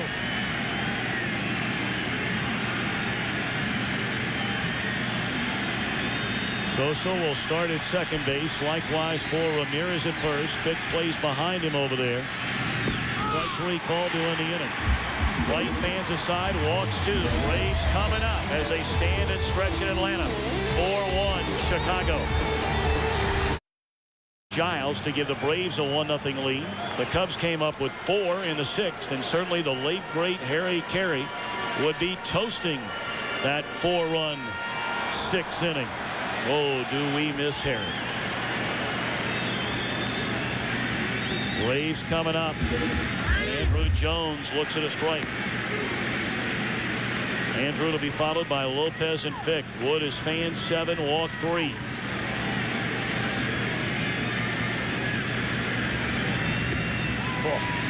That pitch unhittable there. Slider at 86, down and away.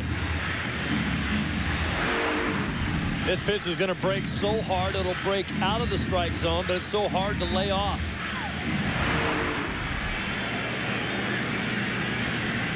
Wood closing in on 90 pitches in the game. Check swing. They appeal. He went around, says Hunter Wendelstedt.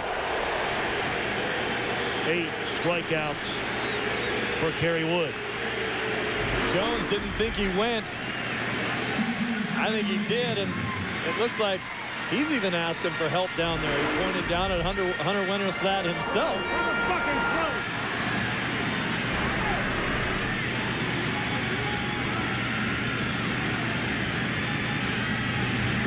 Ball 1 up and into Javier Lopez.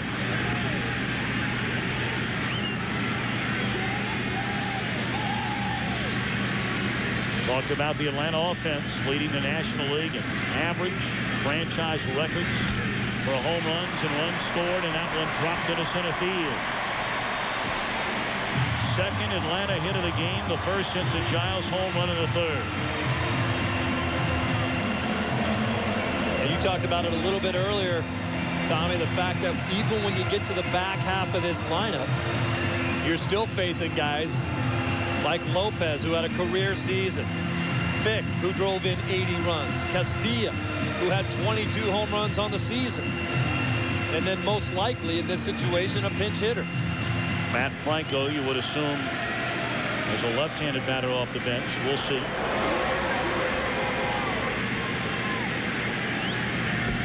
Ball one away to Fick. First time in a long while that Kerry Wood has had to pitch out of the stretch.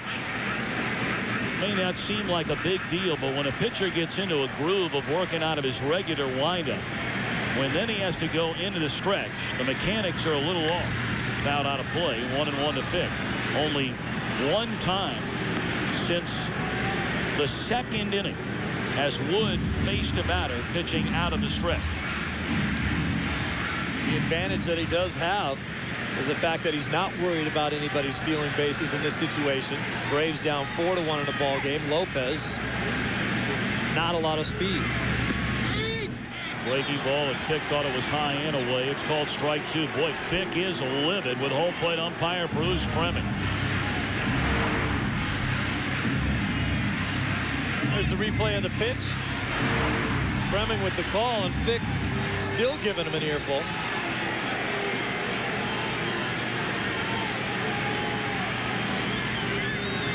A lot of umpires will let you say what you want to say as long as you don't turn around and look at them.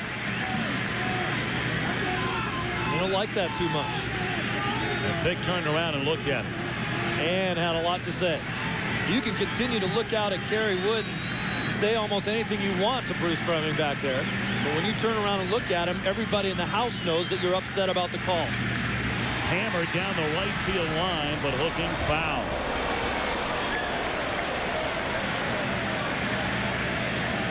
Fick jumped all over that breaking ball, but not much he could do with it.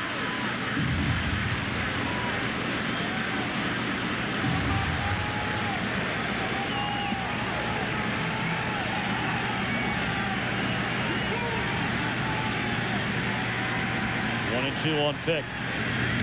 Pull to the right side. Bresolonic will go to second. They get the force play there, and that's all. 2 away in the inning.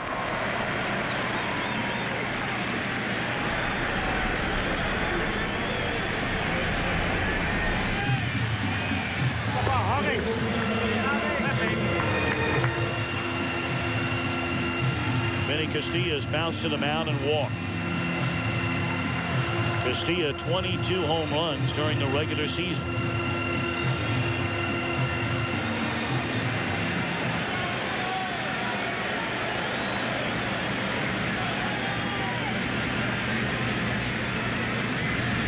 Breaking ball in there, strike one. Knee buckling curveball you brought up earlier. And that buckled the legs of Vinny Castilla. A lot of players will say this jelly-legged him. Don't have a lot of left to swing your bat when your front leg doesn't know what to do. Threw a breaking ball again that hung up there a little bit. Baco was set up, down and away. That ball stayed up and in. And now Wood ahead 0-2. Kerry Wood, the 26-year-old Texan. His bride, Sarah, willing him to get through this 7th inning. Which he does. Lights out effort tonight so far by Wood. Cubs coming to bat, top half of the 8th inning. A 4-1 lead in game 1 of this National League Division Series. Time to take a look at our game summary brought to you by Nissan. Kerry Wood, 2 hits, 1 run, 9 punch outs. Russ Ortiz, solid numbers, but then a 4-run 6th. Got it all turned around for the Cubs. And that was all for Ortiz. 5th pitcher of the night. Brought on by Bobby Cox. Started his career with Atlanta, their first-round pick out of Dublin, Ohio in June of '86. Threw a no-hitter for the Braves. Left-hander Ken Mercury started the year in Cincinnati, and he has had an outstanding season. Look at those numbers with the ERA of under 2. Bobby Cox says he's doing a better job of changing speeds, throwing a few more change-ups and off-speed pitches, and has lengthened out that fastball, throwing a little bit harder than he has over the last couple seasons. Remember, in the year 2000, suffered a brain aneurysm when he was with the Anaheim Angels, a very serious problem that he worked his way back from. One of the real good guys in the game. Great guy.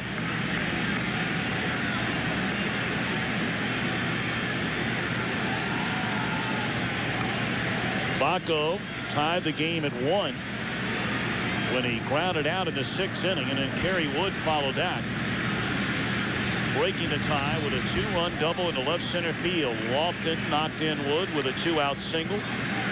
All 4 Cub runs coming in that 6th inning against Ortiz, King, and Grabowski.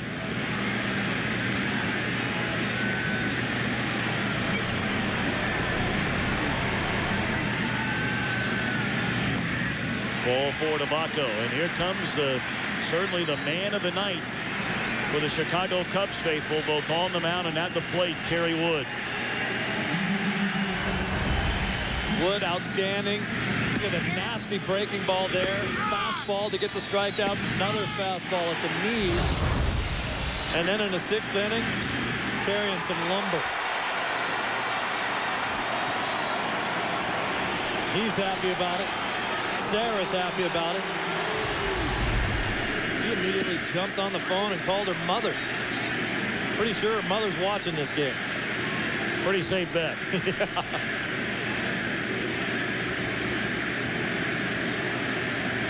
You can hear the Cubs chanting, "Carry, carry." Their fans have turned out in huge numbers in Atlanta tonight. Bunted foul, 0-2 to Wood. You know, if Wood's double there holds up, he will be the first Cub pitcher to drive in a game-winning RBI in the postseason since October 11th of 1907. And you know what the guy's name was that did it then? No. Orville Overall. Game 4 of the World Series versus Detroit. Orville Overall. Yeah, I had trouble with it too. You're talking about making bets. I bet that's the first time his name has been said on any broadcast since perhaps that 1907 season. Let's send it back to Los Angeles. Here's Jeannie Zelasco.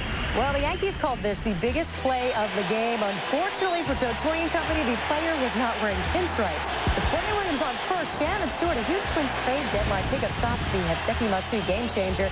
And the Yankees will try to change momentum of the series Thursday night on Fox. Game 2 of the ALDS, 8 Eastern, 5 Pacific, only on Fox. Jeannie, thank you. And for those of you that weren't with us earlier, how important is getting off to a good start in the division series? 24 out of 36 series. A team that won Game 1 went on to win the division series 66% of the time. 3-1 for Game 1 winners last year. And now the Atlanta medical staff going to come out and check on Kent Merker.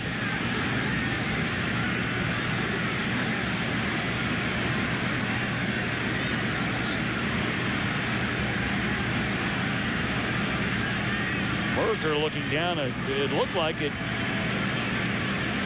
at his foot or his ankle, maybe when he pushed off the rubber or landed. Bobby Cox getting out there a little bit late. He stopped to talk to Bruce Fremming to make sure that this would not be a trip to the mound. He said, I'm going out there to make sure that my pitcher's okay. Take a look at the replay of this last pitch.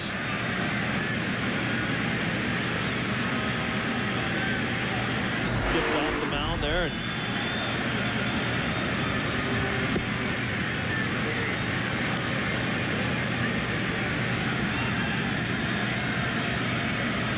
well, they want him to throw one more to make sure he's all right, and apparently he's convinced him he is.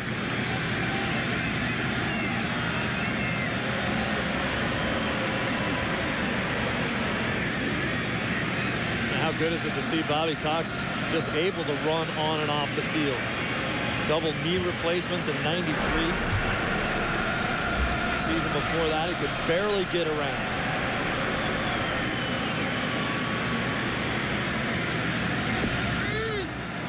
Strike call to Kenny Lofton, 0-2.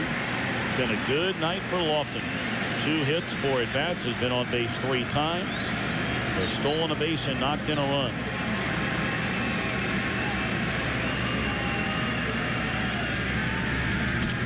Ground ball to short. They get one. Garcia the turn. Lofton tough to double up, and they do it. Atlanta will bat in the bottom of the 8th inning. Top of the order. Due up second in the inning against Kerry Wood. 4-1 Chicago. They get a little fun in the game that doesn't have anything to do with it. Watch the way Fick catches this ball, and then where he finds it. Oops. Thing almost snuck through there. Watch him just pop it back in. I'm sure right now he's having someone tighten up the leather there to make sure that thing never does go through. Bottom of the 8th inning. 4-1 Cubs in front. Matt Franco will pinch hit to begin. The last of the 8th, and Wood starts him with a breaking ball in there, strike. The next pitch will be Kerry Wood's 100th of the night, but that is nothing new for Wood. He had 13 starts this season where he threw 120 or more pitches. As a team, the Cubs had 28 starts in which the starter threw 120 or more, the most in baseball. Mark Pryor and Kerry Wood ranked 1-2 in the majors in strikeouts, 1-2 in the majors in pitches per start. Now, I don't think he's getting real tired. That last fastball right there, 96. Breaking ball, but the runner is going to reach. A swing and a miss, strike 3. And then needlessly, Baco throws down there. A break for the Braves to open the 8th inning. Wood's 10th strikeout, but a wild pitch allows Franco to reach. Well, you know you have nasty stuff when you're throwing breaking pitches that people are swinging at, but they're so tough for your catcher even to handle. They skipped off the back part of Baco's glove and then up off the face mask. Then you have no idea where it's going to bounce.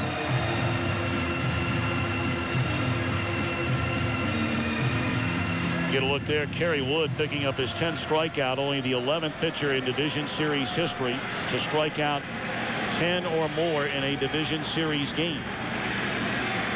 A lot of work to do still for Kerry Wood. For a call, looks at a fastball low and away. Through 4 innings, Kerry Wood had only 3 strikeouts, then struck out the side in the 5th, and then kept right on going. For a call, is line to left, bounced to first, and struck out looking. 1-1. The Braves scored in the 3rd inning on a solo home run by Marcus Giles. That was the only hit that Kerry Wood allowed until a 1-out single by Lopez in the 7th. The Cubs failed in the 3rd to score, had them loaded with nobody out in the 4th, failed to score again, and finally broke through in the 6th inning. They loaded the bases with nobody out. Ortiz struck out pinch hitter Randall Simon, and you're thinking, here we go again. But then Baco knocked in a tying run on a ground out. Kerry Wood with a 2-out, 2-run double, and he scored on a single by Lofton. That's where we stand here in the 8th. 1-2 to Furcal.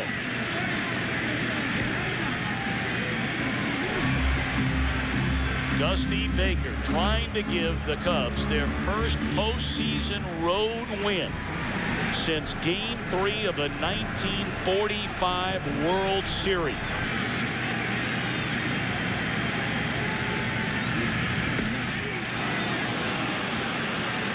That looked like the same pitch that Robert Fick was not happy about when he had words with Bruce Fleming in the 7th inning. Took a lot off of this breaking ball, just tries to backdoor it. Flips it up there, outside part of the plate, 78 miles an hour. Pretty good battle here by Furcal, 2-2. Furcal grew up in an area of the Dominican Republic where some of his friends were so poor. They literally had dirt floors in their homes. He said at times when we didn't have a baseball to play with, I'd rip the head off of one of my sister's dolls and use that for a ball. That's wanting to play pretty bad.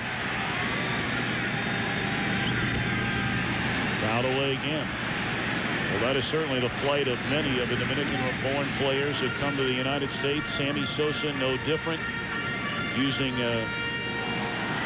guava tree leaves as baseball mitts.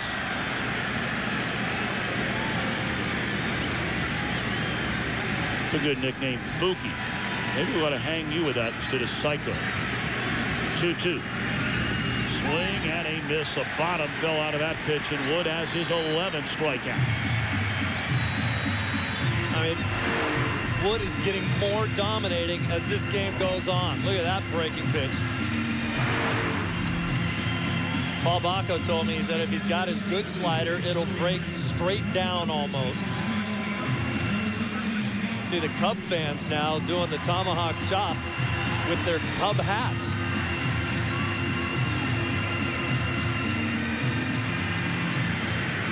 Mark DeRosa will now pinch hit for Jesse Garcia. DeRosa more than likely will just stay in the game to play second base.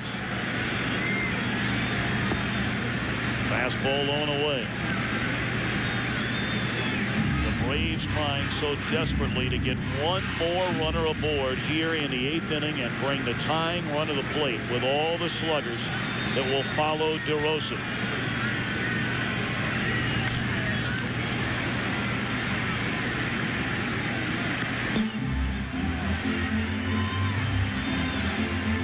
Sheffield will be the first of those sluggers who's been tied up all night tonight by Kerry Wood. Popped up in all 3 of his at-bats. Sheffield may have one of the quickest right-handed bats in all of the game. Fastball high, 2-1.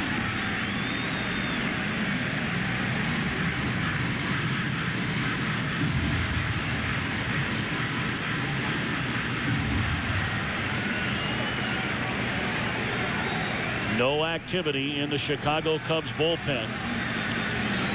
This will be the 114th pitch by Wood, and a fastball sails high.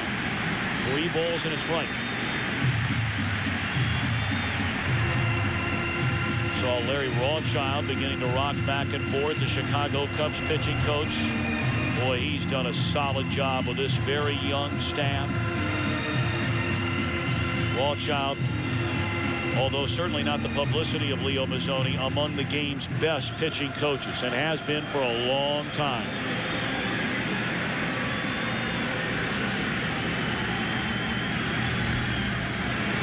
DeRosa hacking 3-1. Fouls it away.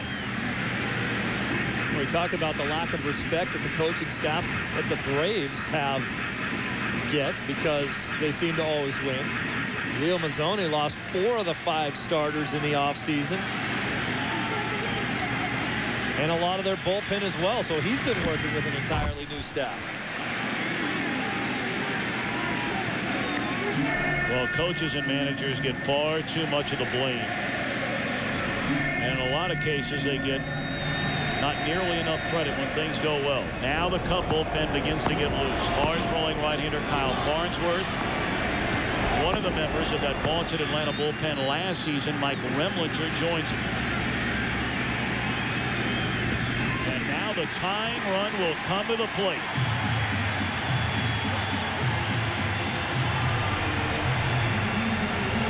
And the pacing begins in a Chicago dugout. You have a chance in this ball game tonight, possibly, to see all 5 of the former Braves that now play for the Chicago Cubs. Bacco in the starting lineup as the catcher, Lofton in center field, Simon pinch hit, Remlinger up in the pen right now, and the Cubs closer, Joe Borowski, also was a former member of the Braves.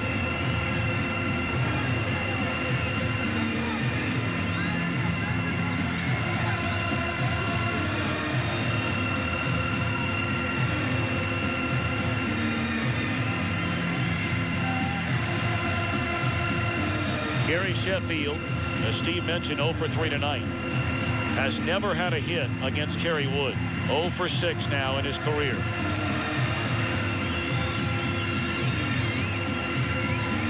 When you have the kind of offense the Atlanta Braves have, you will get come from behind wins.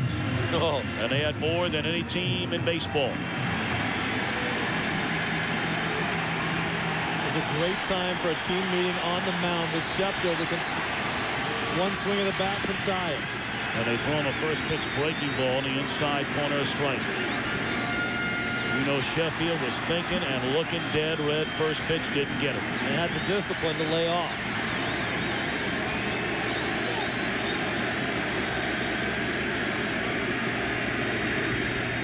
He got a fastball to hit right there and fouled it off. 96 miles per hour on the 119th pitch of the game by Wood. Now Sheffield just fouls this ball off, but look at the quickness. The big hitch in his swing, and then how quick he gets the bat head through the strike zone on a pitch that's 96 miles an hour. It's hard to tell as you listen to the crowd. Many chanting Gary and another group chanting Carey. You know which ones she's rooting for.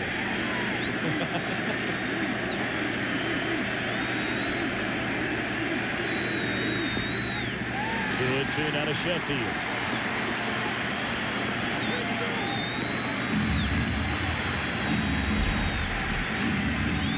Told you a banner year for Sheffield, very much in the mix for the National League's most valuable player. He's had a fabulous career this season, the best of that career.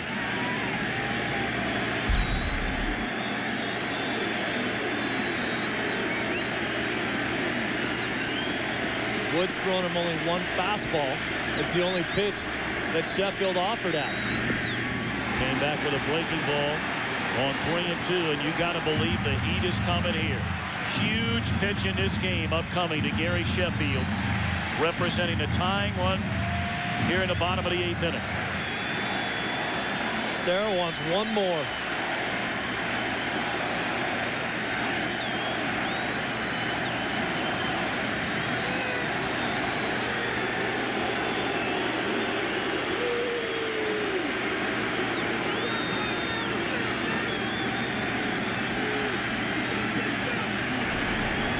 Postseason baseball. Wood looking in, and Sheffield waving at bat. 2 on, 1 out. 3-2 pitch on the way. Came with a slider on 3-2, and Sheffield fouled it off. Now, this is the kind of confidence that Kerry Wood has developed now over his years in the big leagues. Breaking ball and a strike on a 3-2 count, probably the biggest pitch of his life right there, and he got a strike out of it. And Sheffield, who, as you mentioned, had to be thinking dead red, still got a piece of that breaking ball. Wood again bent over at the waist, now erect on the mound. 3-2, and he walked him to load him up. And now decision time for Dusty Baker. Wood has walked 2 consecutive batters, and that's going to do it for Kerry Wood. He has pitched a fabulous game here tonight. Chipper Jones, a far more dangerous left-handed hitter than he is right-handed hitter, and Dusty going to turn him around. What an effort by Kerry Wood. Will it be good enough? For Atlanta here in the bottom of the 8th inning, trailing 4-1. The night is over for Kerry Wood. And on the pitch, part of the best bullpen in all of baseball with the Braves last season. Signed as a free agent with the Cubs this offseason, Mike Remlinger. What a year he had last season for this Braves ball club with an ERA of 1.99. You saw the numbers this year. Up a little bit, 3.65. Does get more strikeouts so far this season. Last year, though, allowed just 3 home runs, 11 on the year this year. Fabulous outing by Kerry Wood, but now his fate rests on the left arm of Mike Remlinger and perhaps the rest of this Chicago bullpen. Chipper Jones, 3 of 21 in his career against Remlinger. Swing and a miss. We told you Jones, a lot more socket at bat from the left side than from the right side. 27 home runs on the season, 25 of them as a left-handed hitter.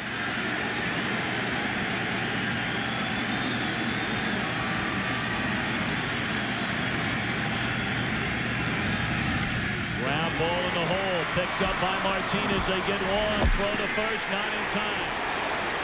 Jones barely legged it out.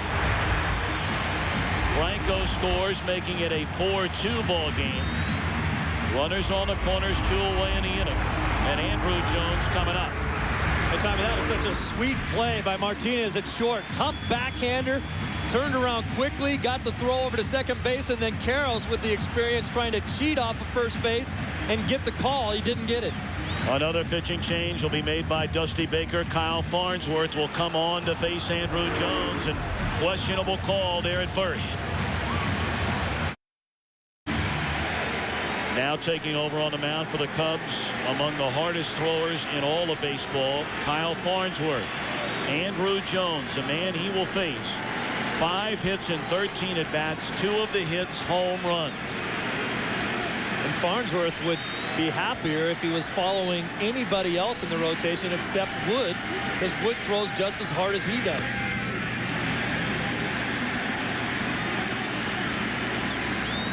We'd like to see a differential in the velocity of the fastball, but these guys have been looking at a fastball. It goes 97 miles an hour all night. Tying run is at first base. Go ahead, run at the plate. 2-0 on Andrew Jones. Farnsworth, truly the quintessential enigma, if you will. You have to wonder about pitch selection right there, because Farnsworth does have a tendency to throw a lot of pitches and walk a lot of guys. He throws a first pitch fastball, doesn't get a strike, comes back with a breaking ball. Now what? Fastball low, 3-0. Farnsworth at times can look unhittable. There are other times where he's going to give you what he's giving you the first 3 pitches here, as Smoltz cranks it up just in case.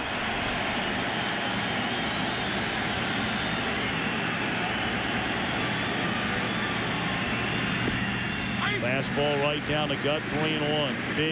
Big pitch coming up here. They told you Andrew Jones has homered twice against Farnsworth. And Javi Lopez waits in the on-deck circle. The tying run, Jones at first. Andrew Jones, a go-ahead run at the plate in the 8th inning. And they are loaded for Javier Lopez. Does Dusty Baker give the ball to his closer, Joe Borowski, here with 1 out to go in the 8th inning? I don't think he will in this situation, because he hasn't done very much of that all season long. Borowski's been a guy who would come in to start an inning, not to finish one like this with the bases loaded. Larry Rothschild checking to find out if Borowski is ready in that bullpen. Javi Lopez in his career against Farnsworth, 5 hits, 13 at-bats.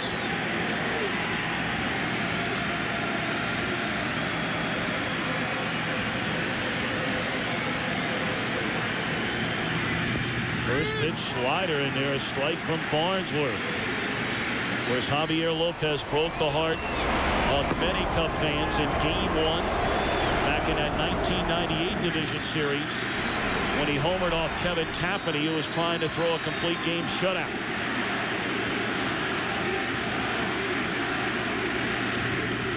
Grounded foul, and Farnsworth ahead 0-2. Boy, I remember this game like it was yesterday, Steve. I was here doing that one. Tapani just having a marvelous game, and Lopez launched it deep into the night to tie the game.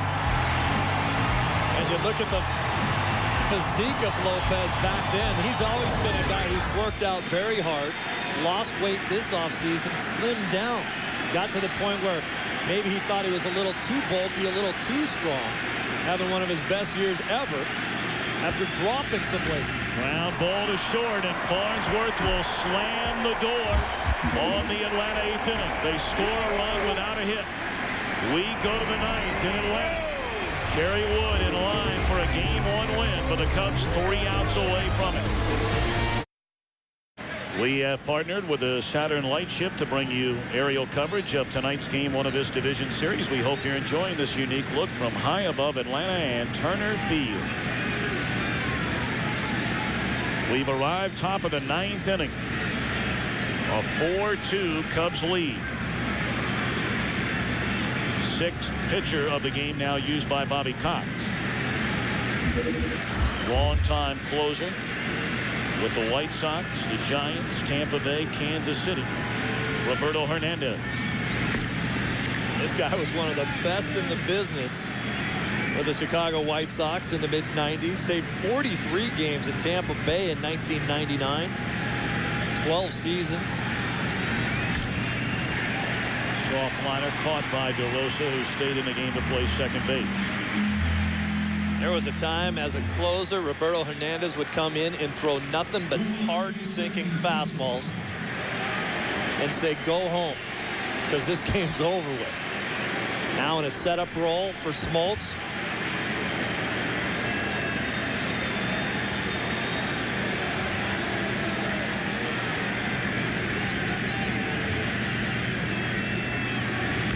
Sammy Sosa, a quiet night.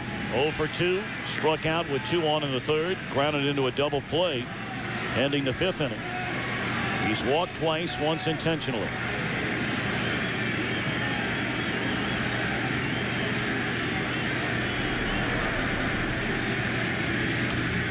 Served into right field, a base hit by Sosa. Will he challenge the arm of Sheffield? Yes, he is. Here comes a throw, and he is out at second base. That's a good idea there by Sosa. I love it. I absolutely love it. We saw Sosa steal a base earlier in this ball game. This is a ball where Sammy said, I'm going for 2 as soon as he hit it. He knew he didn't hit it well, but it's just dumped down the right field line. Sheffield can still play some outfield. Got to that ball quickly, made a perfect throw into second base. Sammy was challenging him, and he got beat on this one. Make the defense make the play against you, and Sheffield was up to the task right there.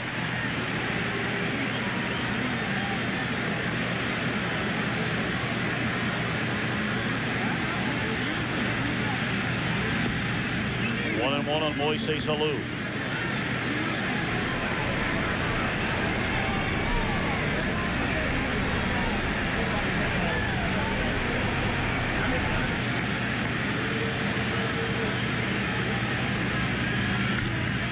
Fisted into short center field, and Jones is there, and Atlanta will come to bat in the bottom of the 9th inning. Vick to lead it off, followed by Castillo. We'll see to the top of the order. Braves are down 2 with Borowski coming on. Kerry Wood 3 outs away from giving the Cubs their first postseason win on the road since 1945. And he'll be leaning on the most unlikely Cub to be pitching in this situation. Joe Borowski, 32 years old, bounced around team after team after team since the White Sox took him in the 32nd round in 1989. His last stop before signing with the Cubs, pitching in the Mexican League. Vick bunts it foul and out of play. 33 saves and 37 opportunities for the Cubs this season. He's a guy that doesn't have overpowering stuff. He gets ahead of hitters, he throws strikes, and gets you to put the ball in play. When he was in the Mexican League in 2000, the Cubs wanted to sign him, and he asked for a guaranteed spot in a AAA rotation the next year. The Cubs said they couldn't guarantee him, so he said, I'm going to stay in Mexico and pitch because I'm doing okay down here. Borowski started with the White Sox, traded to Baltimore, went on the disabled list, traded to Atlanta in '95, claimed off waivers by the Yankees, went on the DL, claimed off waivers by Milwaukee, signed a minor league deal with Cincinnati. He was released, went to that independent league, the Mexican League, and the Cubs took the chance. And he got the chance this year, Steve, to be their closer when Antonio Alfonseca got injured during spring training, and it has been quite a ride for Joe Borowski.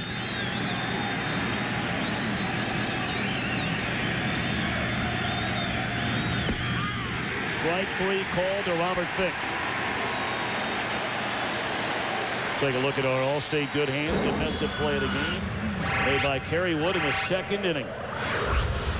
This is outstanding. Not a bit of hot dogging going on here at all. Just reached back because it was the easiest way to do it.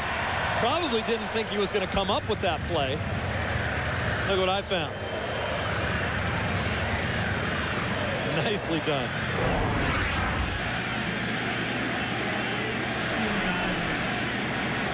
Now Vinny Castilla. Pitch taken high. How much do you think they love him in Chicago? Borowski, his name, his attitude, blue collar kind of working pitcher. Goes right at you. Very much the same type of pitcher as Russ Ortiz. The kind of guys that a lot of people would say they have more guts than stuff.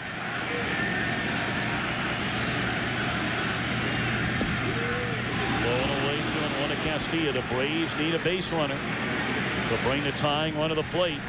Julio Franco has moved into the on-deck circle. And he would bat for Roberto Hernandez. Breaking ball, strike 2 to Castilla. Kerry Wood got a start in Game 3, although he was injured the back half of that 98 season, pitching what turned out to be a surgically repaired elbow. 7 1/3 brilliant innings tonight. And that one lined by a diving Martinez, and a tying run will come to the plate.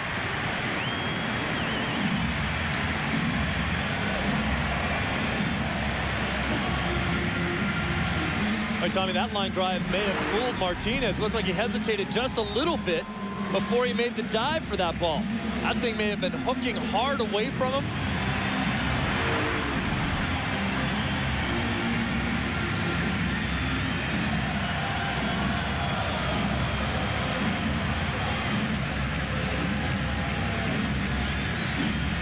Julio Franco. At one time, one of the most feared hitters in all of baseball. And he can still swing that bat. Swings one of the heaviest bats in the game, 36 ounces. Still holds it way up over his head. Unorthodox style, but you have to be a strong man to hit the way he does. But now in his career goes the opposite way. More times than not, if he gets fooled on a pitch, he'll pull the ball into left field. But for the most part, he'll be trying to hit the ball into the opposite field gap. First pitch swinging, fouled out of play by Franco. 0-1.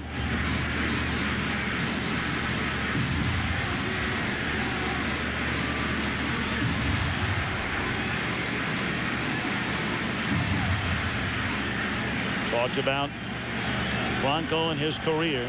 Won the American League batting title in '91.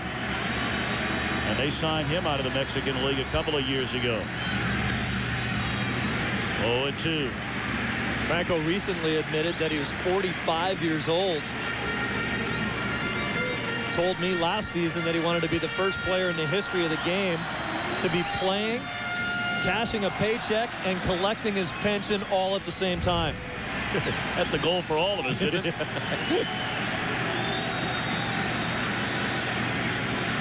Julio, a .237 batter. In his 38 pinch hit appearances this year, with 7 knocked in. 0-2. 9 away. If you are a former Major League Baseball player, you can indeed start collecting your pension at 45 years old. He's thinking about collecting a base hit right about now. His team down 2, down to their final 2 outs. And Kerry Wood trying to give Chicago a Game 1 win. Gone swinging is Franco, and the Braves down to their final out. The coordinating producer of Major League Baseball on Fox is Michael Weissman. Tonight's game produced by Jeff Gowan, directed by Jim Lynch. Our associate director Larry Lancaster, our broadcast associate Kevin Crescent, our technical producer Greg Marlowe. Pre-game show produced by Gary Lang, directed by Bob Levy. Coordinating producer of the pregame Scott Ackerman. Technical supervisor Jack Simmons. Senior producer of Fox Sports, Bill Brown. The executive producers, Ed Gorin and David Hill. For a call, the batter. 9 away, ball 1.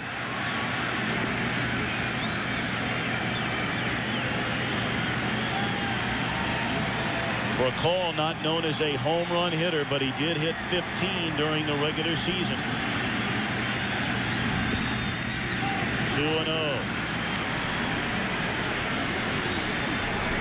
For call would really have to jump on one with the heavy air tonight to get it out. Marcus Giles really pounded the inside fastball from Woods. It barely got out of here. Andruw Jones hit one dead center and it didn't go. For a call taking a home run cut there. We told you about the winning percentage of Division Series game on the outcome of Game 1. In Division Series history, when the road team wins Game 1, that team goes 13-5. In the National League, 8-1.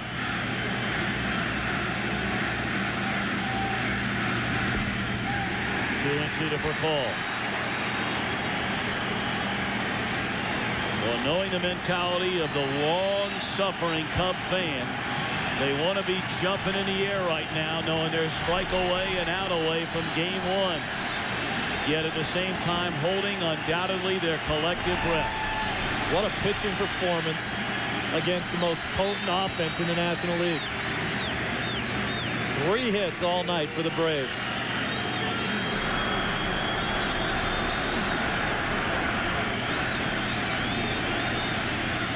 Two to for call.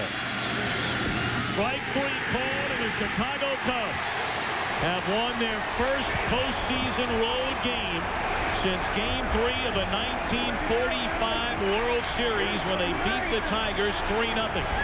And Kerry Wood, 7 1/3 innings, allowed 2 hits, 11 strikeouts, and knocked in 2 runs. Big way to start it for the Cubbies. You said it at the beginning. Kerry Wood wants to be a #1. He had to pitch like a #1 today, and he did it. For more information on tonight's game and the latest information on Major League Baseball, go to foxsports.com. For Steve Lyons, I'm Tom Brenneman, for our entire crew, saying so long from Atlanta. Jeannie Zalesko and Kevin Kennedy will be along from LA after these messages. The Cubbies go up 1-0 in this best-of-5 division series.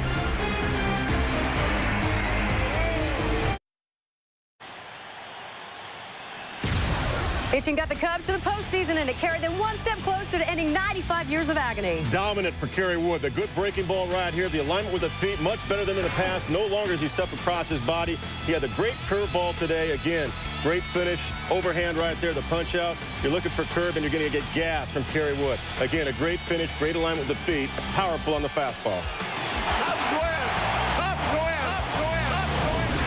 Holy cow, I think it would be appropriate. Yes, welcome inside the Fox Network Center. Jeannie Zalesko along with Kevin Kennedy. The Braves really beaten at their own game, their old game, quality pitching. Kerry Wood was dominant, only gave up 2 hits. Now they got to worry about Zambrano. And then what I think maybe the best guy of all, Mark Pryor. Braves are in trouble right now. They got to swing the bats, and they didn't do it tonight. All right, let's talk about some more quality pitching in San Francisco. Game 1 of that NLDS. Jason Schmidt. Absolutely dominant as well. 9-inning complete game for him. He was great. And how about the Twins and Yankees? Shocking. Judy? No runs for the Yankees. They had 9 hits. They got to get it together. And take a look at this. New York now, the best record in the American League. And, of course, the Atlanta Braves, best record in the National League. And both teams lose today. More parity in Major League Baseball. By the way, Marcus Giles, general soreness and bruises is what we are being told. We'll find out. Andy Pettitte now has a big start. Now he's got to get the lefties out. So far this year, 321 is what the left-handed hitters hit in the American League against Andy Pettitte. Guess what? The Twins are dominant with lefties. He's got to do a better job. Radke, he's got that changeup going. Look out for the Yankees. Yes, Thursday you can look out for him. Baseball's postseason continues on Fox as the Twins look to take a commanding 2-game lead against the Yankees, who will try to even the series before heading to Minnesota. A very, very loud Minnesota. The road to the World Series continues Thursday, 8 p.m. Eastern, 5 Pacific, only on Fox. For Kevin Kennedy, I'm Jeannie Zalesko, and we'll see you right back here Thursday night as the great postseason baseball continues.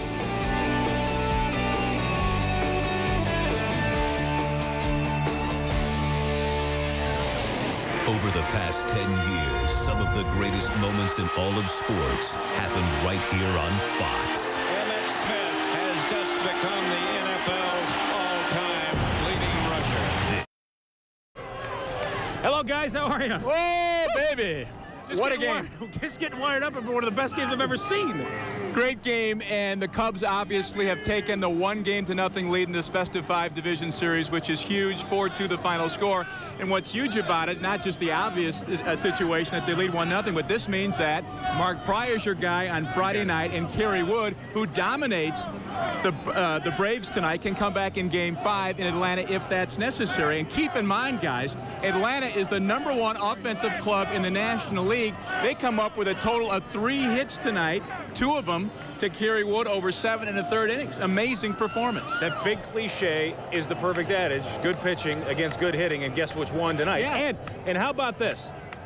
The Cubs can't clear the bases until Kerry Wood clears the bases in the 6th. Comes up with the big double, driving in two. Just a great moment for Kerry Wood. I'm not sure what he's going to be happier about, the hit or his pitching performance. We'll find out in a few minutes. But Sammy Sosa yesterday talked to us and said, you know what, this is not going to be a repeat of 1998 when we lost 3 straight to these Braves. This is a different team, and it's different because we have a staff that knows how to pitch. And isn't that a great fact? The first road game won in the playoffs by the Cubs since 1945. How about that? Unbelievable. Let's go to a few quick highlights for you right now. And we begin, hey, Dusty Baker looking to knock off these Braves just like he did as skipper of the Giants a year ago. Kerry Wood comes in focused, in command, but in the 3rd gets rocked. Marcus Giles solo jack to left. First hit of the game, 1-0 Braves. But Woody had it going in the 4th versus Ave Lopez. Strikes him out to end the inning. His wife Sarah is digging it. 6th inning. Cubs finally break through against Russ Ortiz. Kid Cave becomes Kid Rip. Here's the shot Mark and I were talking about. That'll score a pair. Cubs with a 4-run 6th inning. And then Joe Borowski, an animal in the 9th, strikes out the side to finish it up. Vic Franco and Rafael Furcal as the Braves lose 4-2. Cubs win Game 1. How about that? I think it was Steve Stone that said at the end of the last broadcast on Sunday that if he had to pick an MVP, it was Joe Borowski. Yeah, 33 saves, a guy you never really thought, everybody, all along this year, they tried to find somebody else to fill that role, and finally Dusty says, he's the guy. We talked to Joe just a couple of minutes ago as he came off the hill, sweating as he always is, but a very happy man. Joe, the 9th inning, this place is rocking. You strike out the side. Can you describe your emotions out there to close this game out? I mean, coming out of the pen and just hearing the crowd just got my adrenaline flowing. But I learned something from the Yankee series, and that was don't let it get out of control. And I kind of took my breath, took my time out there, and tried to keep everything in focus and stay under control. And the game Kerry Wood had tonight to pitch 7 1/3 innings of 2-hit ball against the #1 offense in the National League, and for this whole pitching staff to allow these guys for 3 hits over 9 is just a phenomenal effort. I mean, you could tell Kerry was on his game from the 1st inning. He was just phenomenal. I mean, he was throwing strikes, he was getting ahead of hitters, and not to mention what he did with his bat too. Joe Borowski, and here's the amazing thing: we can hear these guys, these are Cubs fans, yelling. They're not. This isn't Corey Patterson. This is you. Yeah, right. You know, the thing is, the amazing thing was, seriously, 1/3 of the folks in this stadium were Cubs fans tonight. Easy. Let's go to the podium now. Dusty Baker standing by the microphone. No, I mean, talking about big game performances. Does it get any bigger than what Kerry did tonight? No, it doesn't. I mean, that was a huge game. That's probably the biggest game of his life, and at least his professional life. And I mean, he was great all night. He tired in the 8th, and we had to go get him. And Remminger, you know, we thought we had a double play on that ball, and then Farnsey came in and got him out. Then Borowski, but you know, we were flirting kind of all night with scoring runs. We had a lot of scoring opportunities, but you know, we got it done, and it was especially big by Woody, you know, in Game 1, because that's a huge game, especially in a 5-game series. Is Game 1 the most important in the 5-game series? Well, I mean, at this point, it's the most important now. Number 2 is the most important, but number 1, you know, is good to get that, you know, out of the way. And now we get turnovers on Brown tomorrow. I mean, that's a big game in a 5-game series. Yes, it is. Jesse, in the early innings, you TV shows you go to a chain around your neck. Mm-hmm. Is that a good luck charm or a mojo? Or? TV showed you going to a chain around your neck. Is that a good luck charm? I don't believe in mojos, but no, it's not a good luck charm. It's one don't believe everything you see on TV, but it's you know, it's a medallion with Jesus on it that I've had like for 30 years. How fortunate do you feel you have to have good hitting pitchers, and Woody came through this time? How fortunate do you feel to having good hitting pitchers? Well, I mean, you know, we have good hitting pitchers, and they also have some good hitting pitchers. And you know, you saw one tonight in Russ Ortiz. You saw another one tonight in Kerry Wood. So in the National League, you play National League ball. I mean, your pitchers are part of the offense. And if they're part of the offense, they work on hitting. Our guys work on hitting. They just don't go out there and take home run practice. I mean, they take pride in being able to hit, and they are, you know, 1/9 of the offense. Yes. Dusty, what do you think of the crowd? Were you surprised at how much pro Cubs support there was? Were you surprised at how much pro Cubs support there was from the crowd? No, I wasn't surprised. I mean, if they'll go from Chicago to Puerto Rico, they'll certainly go an hour and 10 minutes from Chicago to Atlanta. So, you know, we knew there were going to be a lot of people here, especially the fact that Cubs hadn't been to playoffs in a long time, and the fact that it's so close. And, you know, we'll take all the support we can get. Dusty, you loaded the bases with nobody out of the fourth and didn't score. You loaded the bases in the sixth, and then Simon strikes out. That's faithful. You loaded the bases in both the fourth and sixth with nobody out. What were your thoughts when Simon struck out in the sixth? Well, my thoughts were, come on, Baco. And, you know, that was my thought at the time. You can't do anything about Simon striking out, and I sent him up there because he's not a guy that strikes out very often at all. And he missed some pitches. He missed some high fastballs from Russ, and then Russ threw him a quality changeup and ended up striking him out. So, you know, that's the only thing that was on my mind was, you know, Baco, come through, please. You know, Dusty was talking about the crowd. During the seventh inning stretch, take me at the ball game, the word Cubbies was far and away heard over the Braves. It is. They were loud as heck tonight. Yeah, there's still, 400 or 500 people hanging out just trying to soak up the scene as best they can. It's welcome to Wrigley South, one of the signs. Atlanta may be brave, but we've got Wood. Yeah, that's right. Absolutely. They did have him tonight.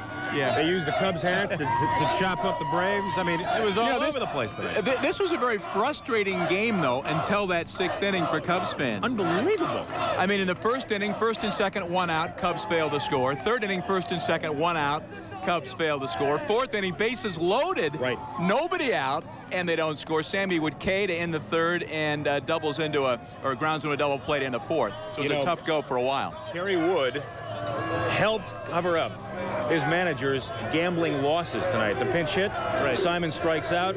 He comes up right after that.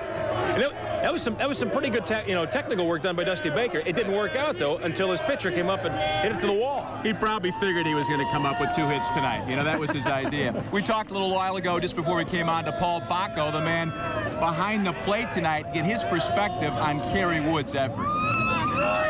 Is this about as effective as Kerry Wood has been all year, as far as you know? As close as ever. I mean, he was really pitching well, and he had his great stuff. So it was a deadly combination. He was moving his fastball both sides of the plate, and when he was doing that with his slider, he's awfully tough. And he was probably throwing a little bit harder tonight than he has been his last few starts too. He seems so relentless, so determined, emotionally out there, very even keel tonight. Yeah, and you know what? It was awesome because in the bullpen, he was a little bit. You know, I guess overhyped a little bit, but he settled down, and it was great all game.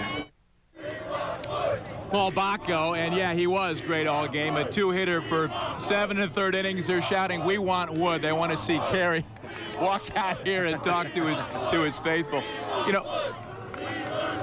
know, you mentioned something about momentum, and coming into this game, you made a great point. Perhaps the Cubs had more momentum than the Braves, who were, what, 14-12? 14-12 in September, right. And the thing of it is, the Cubs played important baseball games the entire month. That's exactly right. They came in revved up, right, ready to and go. Of course, clinched on Saturday. The Braves had their division wrapped up a couple weeks back and really didn't have any sort of really significant baseball to play like the Cubs did, and that sometimes can make a difference. And then you had 6,000 of these standing room only fans come in from Chicago, and Dane Placco caught up with just about every one of them. This is little Chicago.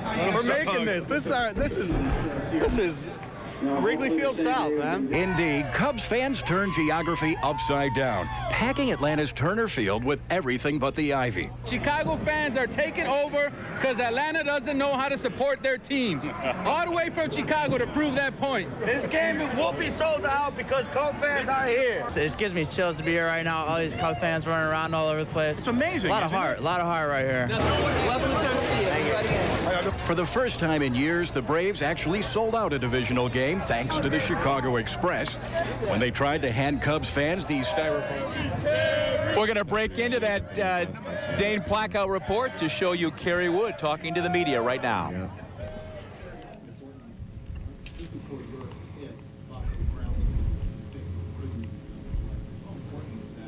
I mean, that's just before your big hit.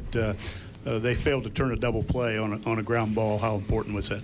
Well, it was huge. I mean, they get out of that inning without any runs being scored, if that's the case. But you know, like I said, fortunately for us, he didn't make the play, and I was able to, you know, put one in the gap. Did that help relax the team or help relax you? Well, I don't know if you ever get relaxed in these type of games. And I think we felt a little more confident.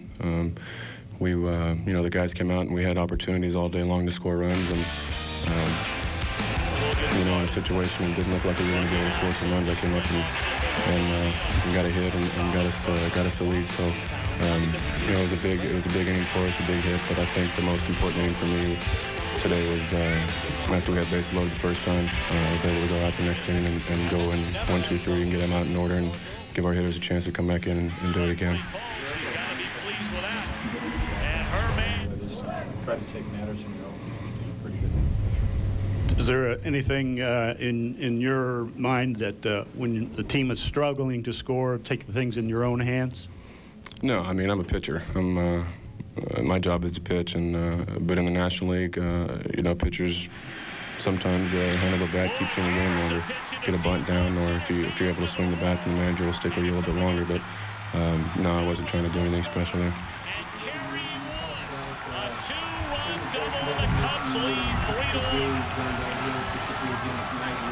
These guys are trying to sit on 97, 98, and it seems like the breaking ball is the key to your success. Would you talk about the success of your breaking ball when hitters are looking for your fastball, setting your fastball?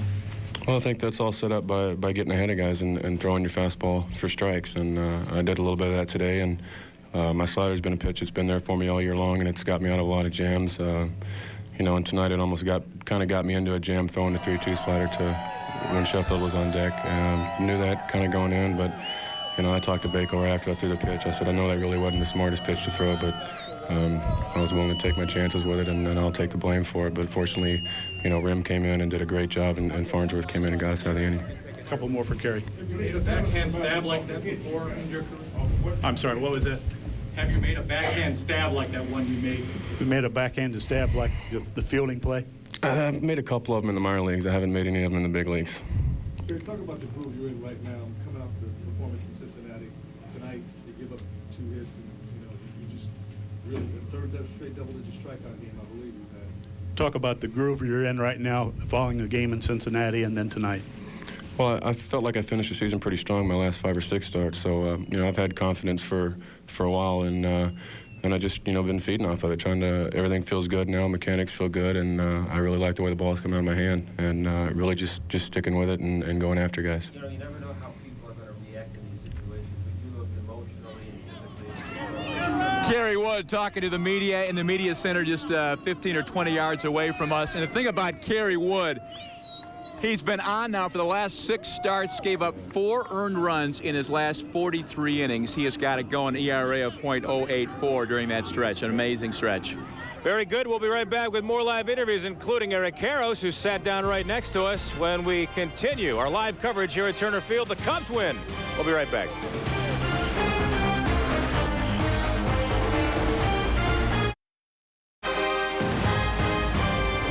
Back live, Turner Field, Atlanta, Georgia, where the Cubs beat the Braves in Game 1, 4-2. First baseman Eric Karros alongside. And are you as drained as we are?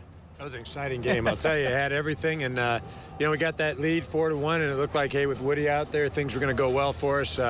But, you know, the Braves are a never-say-die team, and it went right down in the end. Yeah, the 8th inning was a little bit dicey. And then we were just talking about it before, about all the chances you had in the 1st inning, in the 3rd inning, in the 4th inning, and you just weren't able to get anything across. Well, that's the thing. We had some opportunities early on in the game, and in a playoff situation, you want to take advantage of those opportunities because you don't know if you're going to get them again. And that bases-loaded situation where we didn't score with anybody out, you know, fortunately, Woody went right back out there, got a couple outs, and you know, got us back in the dugout. We were able to come back. I just want to know who's holding your video camera tonight.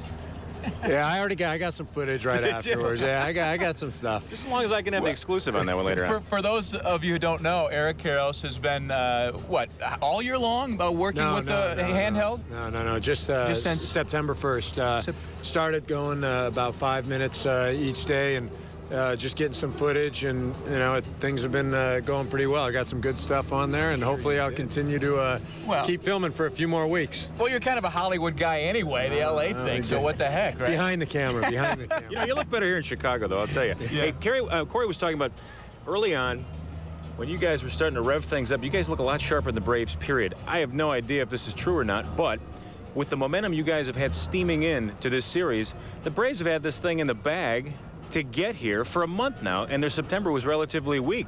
They just didn't look as sharp. Well, I mean, that's an argument that you can use as a team that, you know, clinches early, then they play some games that, you know, don't mean a lot, or, you know, as compared to us, where we had to scrap for every single game. But then you can also, on the other hand, say, well, they could rest, and, you know, maybe, you know, they're a little fresher. But you know, tonight we got them, but they were right there. They were right there. And talk to me about the comfort zone, and maybe that's too strong of a word, but with Mark Pryor set up on Friday, of course, Carlos Zambrano tomorrow night, and the idea you have Wood back if you need him on Sunday in Game 5, and he handled these guys so well tonight, you're in a great spot. Well, it sounds great in theory, but until you go out there and win ball games, you know, we've got things set up the way we would like. But if anybody thinks that you know, this series over, it's ridiculous. We've got an awful long ways to go, and you know, we've got to get that win. Tomorrow is a huge game for us. Huge. Eric Karros with 2 hits tonight, including an important single in the 4-run 6th inning. Eric, thanks for coming out. Congratulations. Thanks, guys. All right. Eric Karros. We're going to step aside for a minute. Much more to come from Turner Field. Am I right? Live from Turner Field. Cubs win. We'll be right back. Atlanta. Great win. Great game. If you didn't see it, you'll see all kinds of highlights coming up during this broadcast. Also, Wrigleyville's got to be rocking. Mark Saxenmeyer is our man in the corner at the Cubby Bear. Mark? I am in the corner, as a matter of fact, Mr. Sapelsa. Now, for many Cubs fans who could not be in Atlanta tonight, this was arguably one of the best places to be, as you can see right behind me. A little bit of baseball, a little bit of beer, a lot of bit of beer, and an enormous amount of excitement. We got this series. We're winning in 4 games, baby. 4 games, Chicago. No, 1, 2. I think you only need 3 to win. But you're saying they're going to lose one along the way. They might lose. I'm giving them 1. I'm giving them 1. We'll see. That's gracious of you. We'll see. I'm surprised. Why? Because they're out of town. They don't have their home field. I thought it'd be kind of tough for them, so. You say that from a White Sox fan's perspective. Exactly. That's right. Yeah, but still pleased. But I am pleased. I am. And we've got better times yet to come when they make us the World Series. You think that's going to happen? It's definitely going to happen. It has happened since '48, so we're bound to be there. How much beer you been drinking? I'll let you know when my tab comes up. We're loving the game right now. I got some drunk girls here with me. We're just loving it. Cubs haven't done it in the past. They've never won on the road since '45, so their time has to come sometime. This is the best they've been in a long time, so hopefully this will be it for them. That's the most coherent answer I've gotten all evening. So all we need is one game in Atlanta to come back here, take the last 3. Perfect. This team is going all the way. God bless America because the Bears are horrible. So you're losing focus, losing focus. Is this like the most exciting time of your entire life? Oh, yes. I cried in '84. I live like 4 miles west on Addison and Kedzie. You know, I was joking. It is. It is the most traumatic but most inspirational time. Well, I don't even have words to explain how excited we are. This is like the biggest game that I can ever remember in my lifetime for a Chicago Cubs playoff game. That's how crazy it's been. It's big. It's real big. So there you have it, a little sample, a little slice of the excitement here at the Cubby Bear in Wrigleyville. And I have a feeling that a lot of these people will be back again tomorrow night. Corey and Mark, we'll send it back to you in Atlanta. I got a feeling a lot of people are going to go home and wait for tomorrow night. And the scary thing is, this is one win in the division series. Right. I mean, what happens when they win this and go to the National League Championship Series? But you know what keeps ringing, besides the producer in this year, what keeps ringing in my ear is Dusty's first words. Why not us? Why not us? Why not Back in us? spring training, You know? exactly. Until you proved otherwise, we believe we can win. And he sold that theory to his team, and they're playing up to a tremendous level right now. Of course, you know, we've got some more baseball games to win. They do, but right now they're looking really